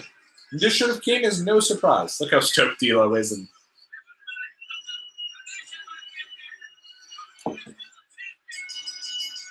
so what I thought at the time was going to happen, Billy Gunn, man, this guy's so fired up to be a part of this. Look how stoked he is to finally be over in an angle. He's flying everywhere. Everything he does is just so freaking crisp. Yes, I'm putting over Billy Gunn, by the way. Yes, that just happened. But yeah, the 4 of those guys, what I remember thinking eventually was going to happen was I thought they'd get the tag title belts back on the Outlaws because I figured Kane and Mankind don't need these belts. So get the belts back on the Outlaws, get the belts over to X-Pac, and then they could have done a match at SummerSlam for every belt. Could have done a deal where if DX won, then Triple H could have the Intercontinental, X-Pac could have had the European, Outlaws the tags. Whereas if the Nation won, Rock could have had Intercontinental, D'Lo the European, and then Godfather and Mark Henry the tags. Owen is clearly the it almost felt like Owen was like in the Nation, but like he was still always kind of doing his own thing. He wasn't ever like just a straight up cohort, which like I feel like that's kind of what Mark Henry and those guys are. After all that, they're announcing Undertaker's arrived. Undertaker's showing up with like 20 minutes left in the show. Can you imagine you showed up to work 3 hours late? They just showed his entrance, and it was literally just Undertaker walking through. So they're letting you know, hey, if you gave up on this show, no worries. It's not going to be Austin and Brooklyn Brawler. Oh, this is cool.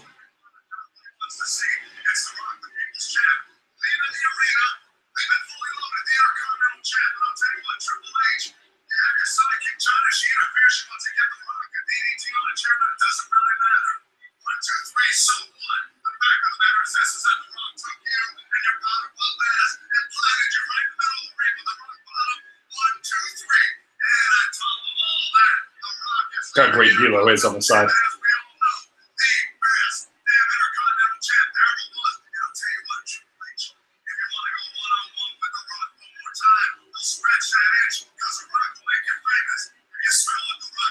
Bang, there you go. How good is that?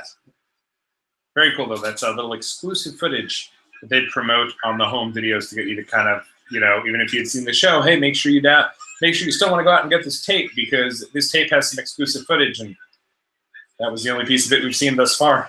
But that was cool.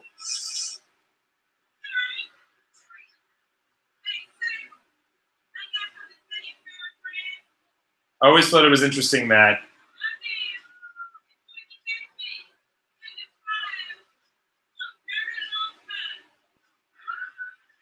so basically at this point, they're still building up that Sable and the Mark Merrow and Sable feud. And this entire show is acting as a vehicle to promote SummerSlam. It would be kind of like if they did a deal where AJ Styles and Samoa Joe were already built up for SummerSlam, and so they decided to challenge for the tag titles at Extreme Rules against the Bludgeon Brothers. Which sounds pretty cool. But this is just your bikini match because they want to get Sable back in the ring for SummerSlam against these two.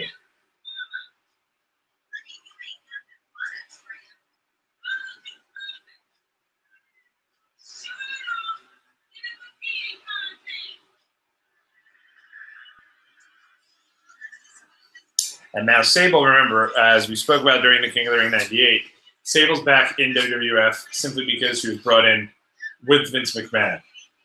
There's like random footage of a daydreaming fan. Sable was, and I remember this is when my parents started getting a little nervous because remember I'm only 11 years old at the time. I've gotten the chance to watch the show again. By the way, remember King of the Ring? We talked about King of the Ring '98. I was told this was going to be my last show due to me wanting to paint on my face the big F and U for Forever Unchained. And at the same time, and this was in the build-up to the show, you would have heard Shawn Michaels on commentary, by the way. He just returned to the company for the first time since WrestleMania 14. I don't believe he was commissioner yet. But, no, he wasn't. Slaughter was still there.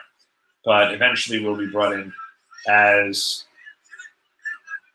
the commissioner. So Sable is very much over here, and she's brought in specifically because Vince McMahon allows her to come back. So in the build-up to this, I remember was doing commentary on one of the episodes of Raw, and they kept asking like what the relationship was between her and Vince, and she kind of came off a little snooty, actually.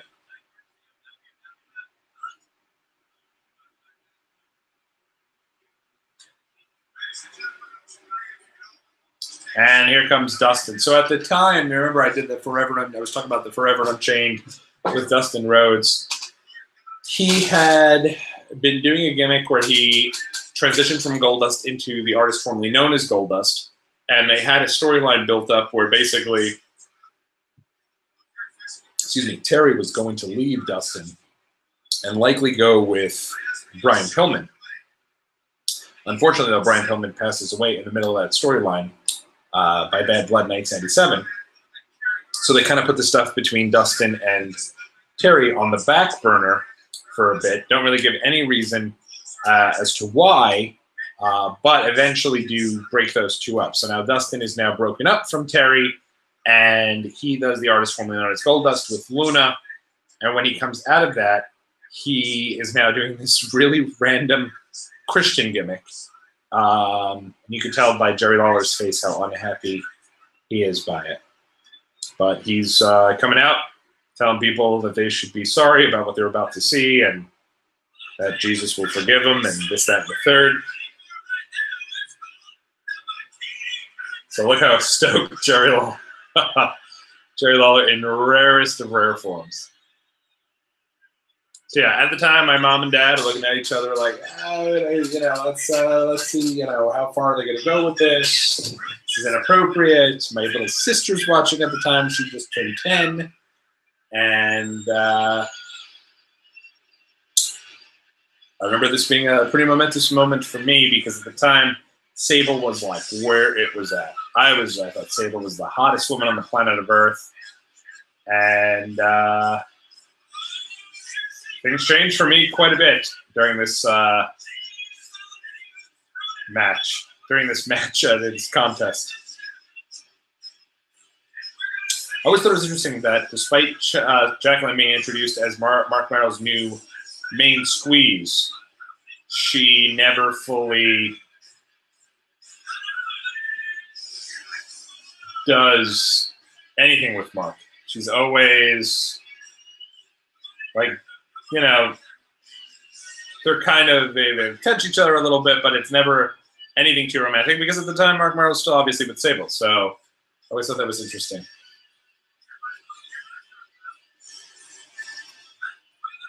So this was big time because of the fact that I believe, other than at the Slammy Awards, which were the actual Slammy Awards shows, they did the Slammy Awards in '97. They had the bikini contest. That's where they keep showing Sable with the bikini on. But this was the first time they did one of these types of bikini contests. They'd water them down endlessly over the next 6-7 years.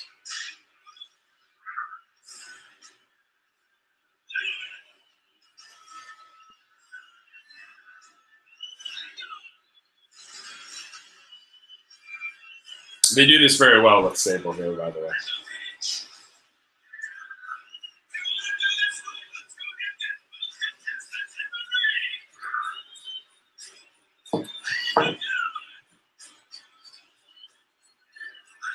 So Sable is without question at her peak here. Like I said, she's really just right there with Austin, with Taker, with Mankind, with Kane. She's right there as one of the biggest stars in the company at the time.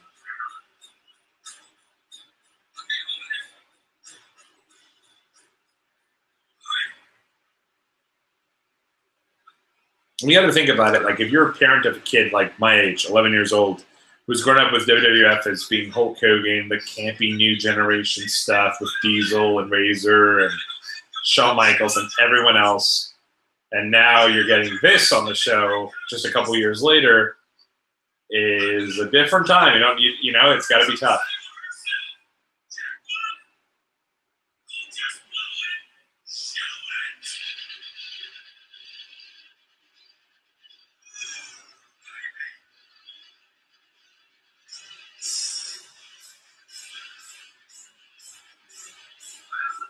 Meltzer would talk about how both women's fake breasts looked quite fake at the time, but and they're both in incredible shape.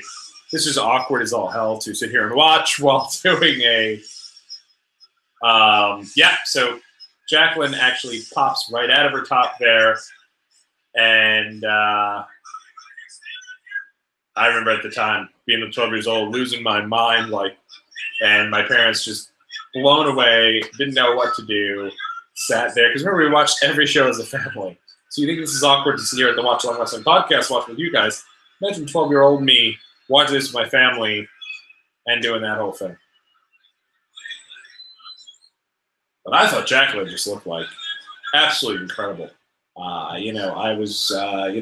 thought Sable obviously was incredibly hot, and it's built up as that this is supposed to be that, like, look at Jacqueline, but here comes Sable, she's going to look even better. But, of course, Jacqueline just came out of her top.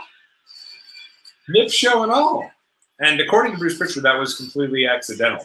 Now, later on, they did do a show where she was in the UK, and they did pull off Jacqueline's top, and her entire breasts were shown there. That was planned. But here comes Sable.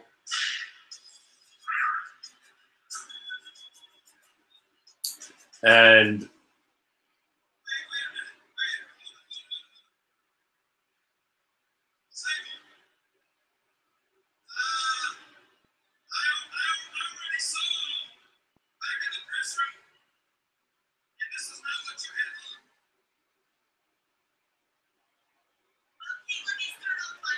I'll let you hear Sable.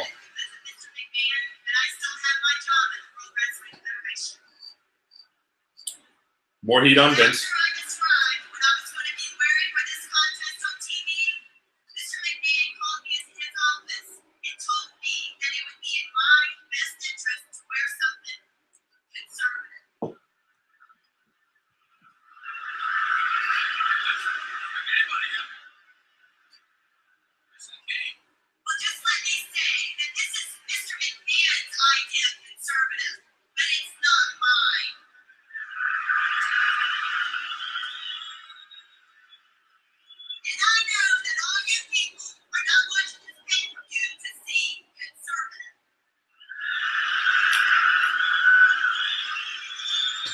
Come a long way with the Women's Evolution pay-per-view.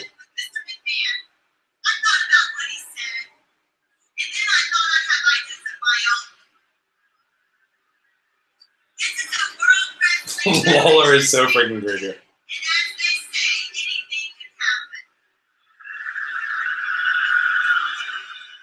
Crowd is just growing in anticipation.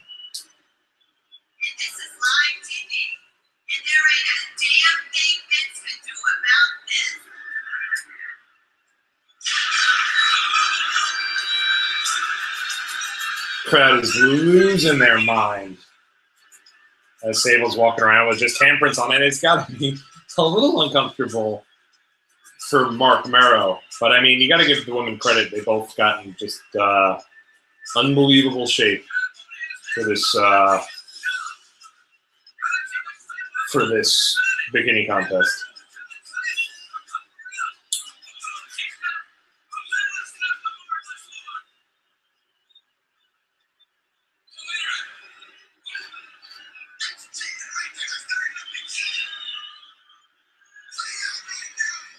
And this would start years and years and years of bikini contests, of blonde panties matches, of women, you know, I hate to say it, but basically being eye candy here in WWE. It was a totally different time, though. Sable, people going absolutely bonkers for.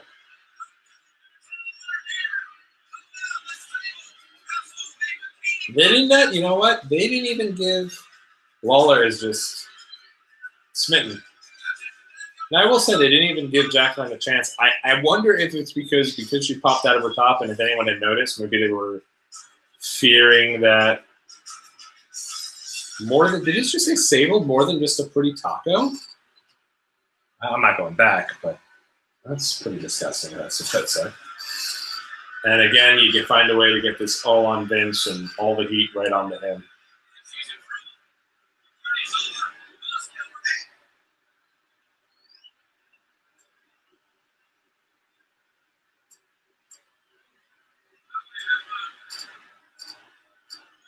And Patterson and Briscoe still doing their thing as Stooges. But, I mean, you know what? And I know that, certainly this day and age, this would never, ever, ever happen. In the PG era in which people,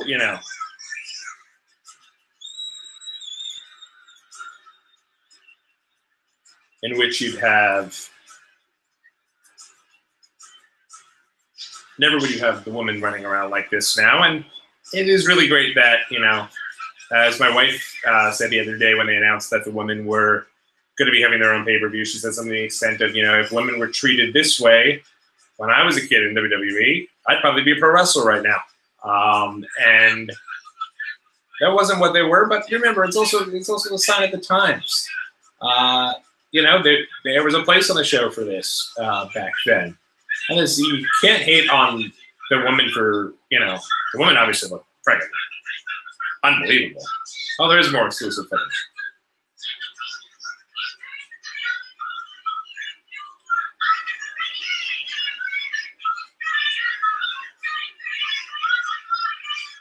Oh, wow. So that exclusive footage is basically these two clips Tony Garea. How awkward this must be to shoot these things. Tony Garea he's getting his looks in for sure.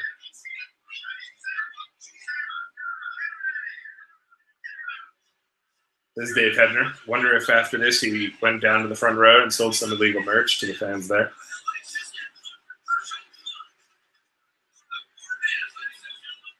Look at Lawler.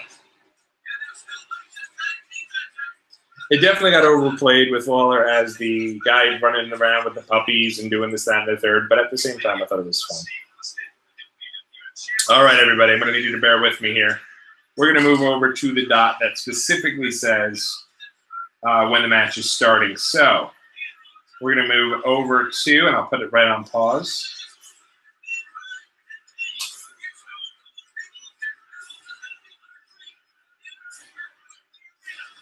So it's going over all the build there. And right now, Undertaker is the #1 contender for Stone Cold's title at SummerSlam. And one of the cool things about this is when it came down for the match between the two at SummerSlam, when it came to the #1 contender match, it was a #1 contender match between Kane and Mankind. And basically they said that Kane, he fought Mankind for the #1 contender spot. Vince McMahon's doing commentary at the time, and it ends up with Kane winning the match. Vince McMahon's losing his mind. He's so excited. Kane rips off the mask.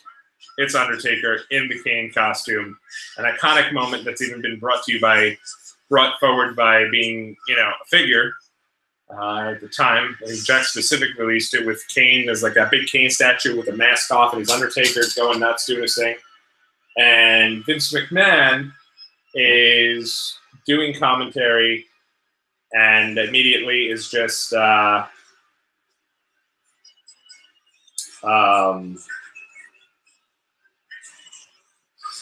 away that Undertaker's there. And then this leads to Vince coming out at the next Raw and talking about how he believes Undertaker and Kane are in on it together because of the fact that Undertaker is you know, you can't go down to the men's section at a Sears and ask for a Kane costume.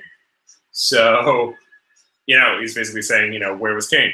Kane clearly gave him his costume. Mankind here, by the way, did not miss a single episode of Raw since being thrown off the Hell in a Cell. It was as if nothing had happened.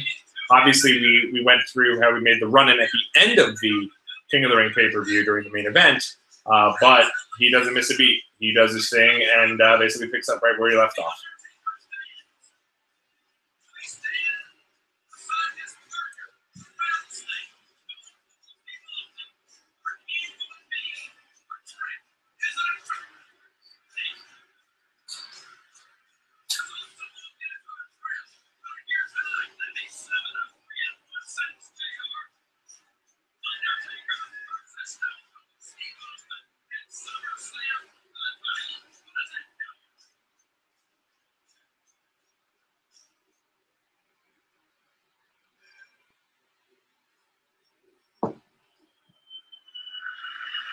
One of the final months or so of this particular Undertaker theme. He transitions into the Ministry Undertaker theme real soon towards the end of '98. So this is...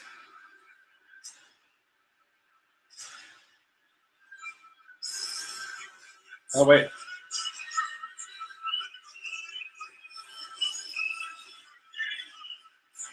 This might be one of the first appearances of him with the Ministry theme. This is the Ministry theme.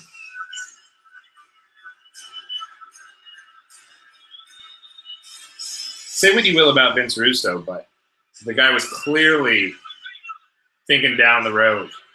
All this is eventually leading into Undertaker being screwed consistently over and over and over and over again, and never actually getting that world title to the point that he has to start his whole Ministry ordeal. Yes. I'm not sure if this is the Ministry theme, but I think so. Let's hear it then.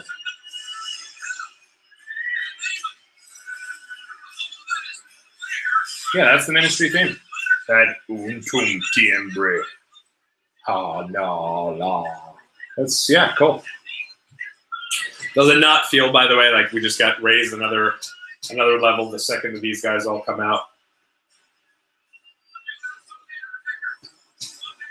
It's crazy to think. Undertaker goes through this, which is clearly the biggest part, I'd say, the biggest role of Undertaker's career, at least in the next year. He's going for the world title. This is a big deal. Him and Austin at the absolute peak of 1998 WWF, the highway to hell. In my opinion, it was a bigger show, SummerSlam '98, than WrestleMania 14, if you can believe that. And in doing so, he's doing this whole thing basically on one leg. He's clearly limping around. He's got a bum ankle. Every time he shows up, he's hobbling around. But he does his thing. He shows up every single time.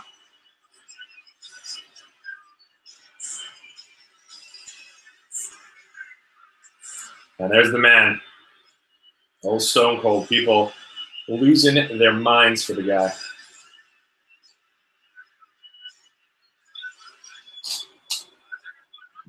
Austin and Undertaker continuing their build.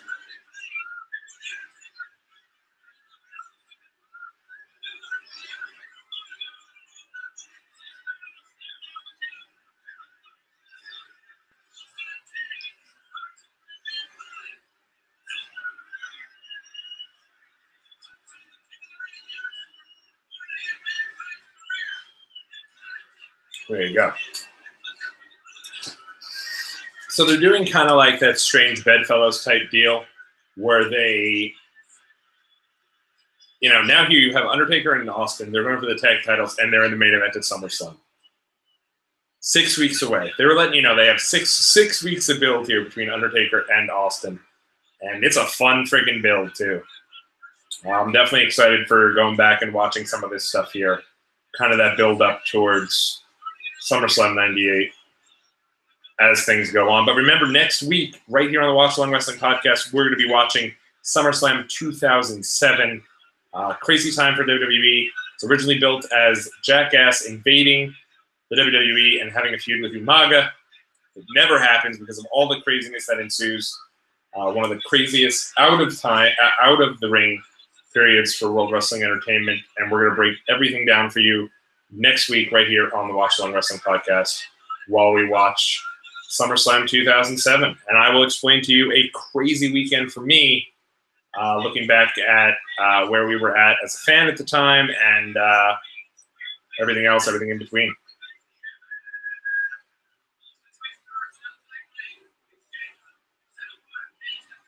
There comes Kane. Woo! Fucking destroying dudes. I love Kane.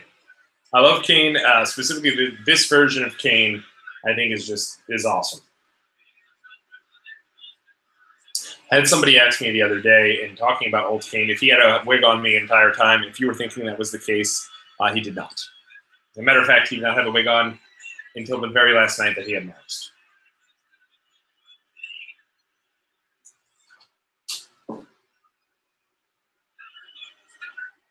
Look at Kane flying out of the ring. Kane, they've introduced as talking quite a bit more back then, back in the day, during this period, rather. So, you know, he starts with saying he'll set himself on fire with the voice box, and then at this point, from that point forward over the next 4 weeks, he's pretty much talking all the time with that device.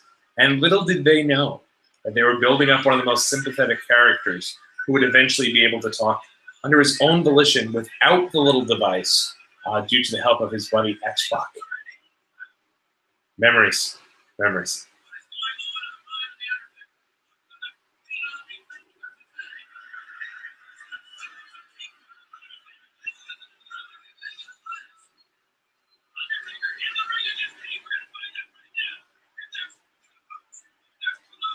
Yeah, see, so starting with the idea that there's cahoots between the two. The two are, you know, building everything up, and it's crazy.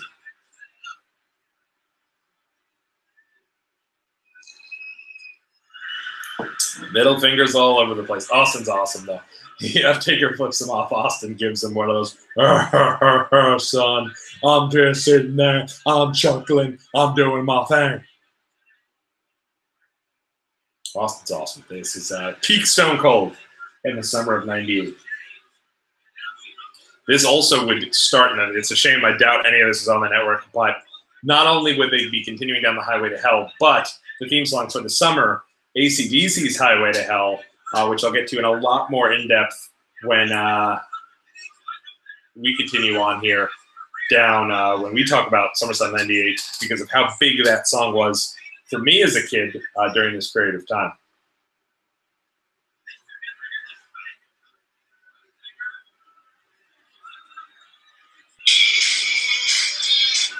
I apologize. My alarm went off. Not sure why.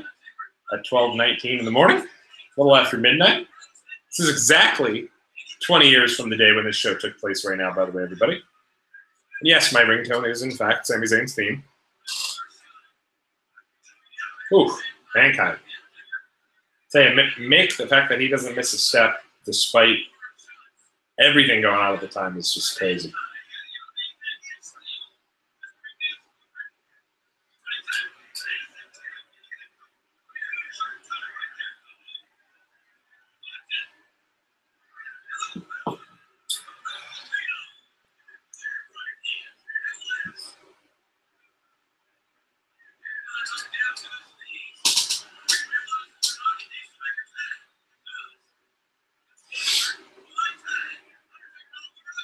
Oh,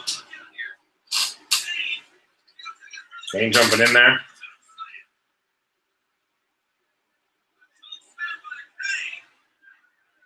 It's unbelievable that Kane is in there holding his own with these three guys who are so established and just immediately is accepted. That like Taker has a brother, Kane's the brother, everyone accepts him, and he's just immediately in the main event scene immediately upon showing up. But, you know, like I was saying before, who knew that when they introduced that he could talk only with the assistance of the kind of the voice generator box, the voice box. I bet they didn't know at the time that they'd be setting up one of the most sympathetic characters, and a great moment when X-Pac helped Kane talk without the box to utter his first two words, "Suck it." Big fan of the X-Pac and Kane duo.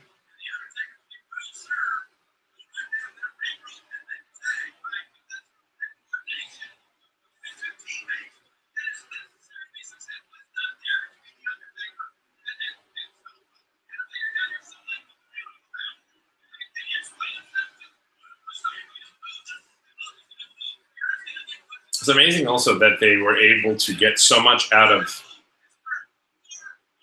Foley as kind of this like because remember now the genesis of Mick Foley in 1998. He starts out as the lovable Cactus Jack. He's in a team with his best buddy Terry Funk. They're doing their thing together.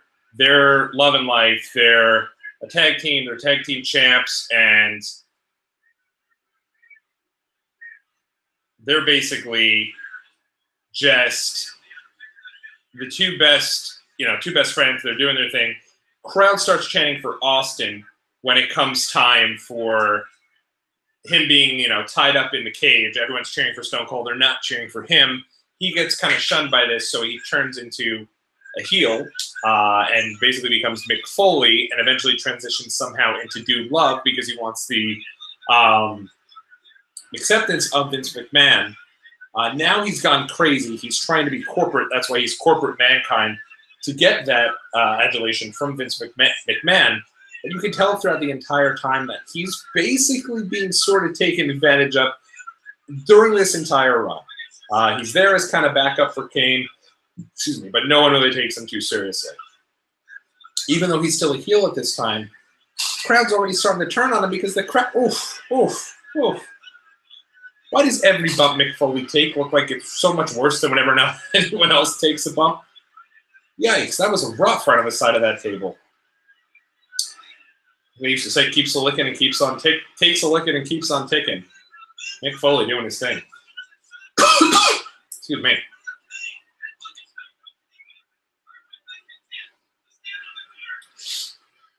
And I do love that Austin is not helping Taker here, because it would make no sense when Taker's been killing him the entire time.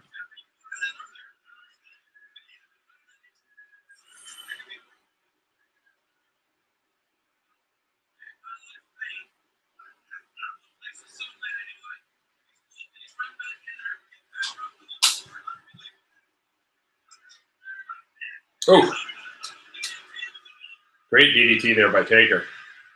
Crowd's losing their mind because they know Austin's coming in.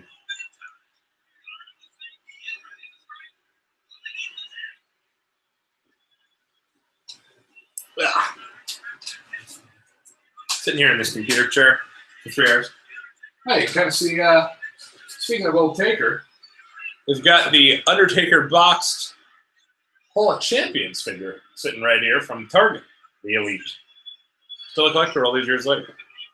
Still got Berserker and What's a Bliss over there, too. A couple of other Elites hanging out behind me. This studio opens up couples as our collectible room. And that part of it couples as some storage for my wife. So a whole bunch going here. Eventually this will be also coupling as a guest room. So good stuff. Smack some dead smack in the face with the chair. Looks like Austin and Taker may end up with the belts. And remember, let's harken back now. Remember earlier in the show, they've already established that tomorrow night it's Kane and Mankind against the Outlaws. And it was kind of a way to kind of deceive the fans a little bit. A lot of fans are thinking, oh, that match is happening now, so no way do Taker and Austin have a chance. Let's see if they do. What's really cool about going back and watching all this stuff is, A, you get to see kind of the, you get to relive the Attitude Era. You get to see kind of that crash course of everything, just that boom, boom, boom, boom, boom, everything coming at you at 1,000,000 miles an hour, and at the same time doing so at just such a pace. But there's a growing appreciation for that's how it was at the time. Like right now, it would be so freaking awkward if, when Becky Lynch came in to face Carmella at SummerSlam, she ripped off her top and had 2 hands there in front of her breasts. Some folks may like that, but I don't think too many. It would just be weird. It would be awkward. It would be like, well, this has no place on my show. But honestly, if Sable and Jacqueline were to come out and have a 20-minute match, and a main event style match, it just didn't fit in back then. That was what it was at the time. And obviously that had a shelf life. It became at a point where it was almost like, you don't necessarily want to see nudity every single time you want to watch a wrestling show. I'm never going to complain about seeing a beautiful woman at all, but it almost is a little weird. I told you guys we would get through this show, by the way. I know the beginning of this show seemed a little rough on paper, but as you can tell, everything really kind of came to and ended up working out pretty well. What we got on tap for next week, let me pull up that show, the SummerSlam 2007 show. But, of course, it's a lot more than that that's happening next week when we talk about that show, just because of everything going on around, me being there live, the Ring of Honor show the night before, the Hype event the day before that, a lot of really cool stuff. So, all right, next week you've got Kane against Finley, start off the show. Umaga against Carlito and Mr. Kennedy. The returning Rey Mysterio going up against Chavo Guerrero. Beth Phoenix in a battle royal for the Women's Championship with the likes of Michelle McCool. John Morrison versus CM Punk for the ECW Championship. Triple H versus King Booker for the, that's Triple H's big return match, sorry. The Great Khali defending his World Championship against Batista. And in the main event, John Cena defending his championship against Randy Orton. So lots to look forward to next week. SummerSlam 2007, again, one of the stranger time periods for being a wrestling fan. Scary time period for being a wrestling fan. And just a lot of real crazy stuff that goes on in the interim. And we'll get into as much of it as we can. And again, this was a show that I wanted to talk about also, you know, not really even for all the stuff going on. We'll touch on that because you can't tell a story, I don't feel like, without telling that. But it's much more about the fact that I was at this show. I hyped myself up so much for the show by going to so many other events that by the time the show came, I was fried. And we'll talk about that next week on the Watchalong Wrestling Podcast.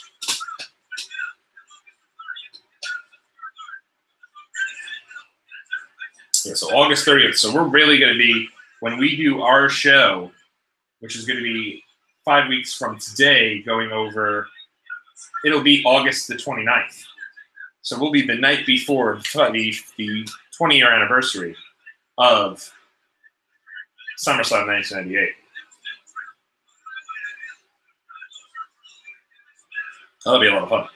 That'll be really tough for Mankind because he's still in the original Mankind suit, but now he just has like a really floppy dress shirt on with a messed up tie, and that's got to be tough had to be a tough transition for him. Not to mention already having to wrestle in the Mankind mask. That had to be tough for years of not wrestling with that mask. But I guess you can say the same thing for Kane. It's got to be pretty stifling in his outfit as well. I mean, he's covered literally from head to toe with the exception of his left hand. And that has to be tough.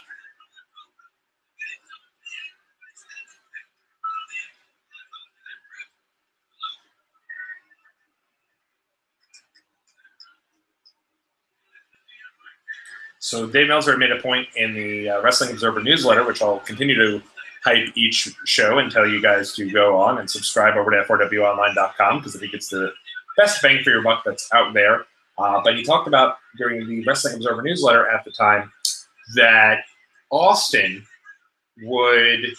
that while the main events here on the shows were usually a lot better than WCW's main events, he didn't think this one was really all that hot. The big match people like on this show is the Triple H Rock match. And they did have some really good near falls there. But, you know, even though it's the part of a larger story, always tough to go on a pay-per-view and end with a draw. Oh my gosh, give us 5 more minutes. Get us a winner. But that was the only non-finish on the show, so I can't complain too much.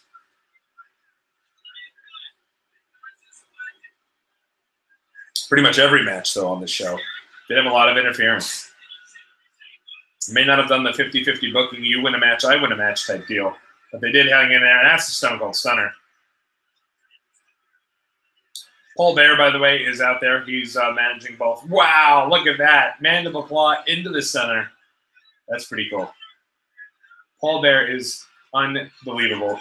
You can have fun simply watching Paul Bear at ringside this entire match and not paying attention to anything going on in the ring. He's so freaking good at what he does. Undertaker looks completely disinterested.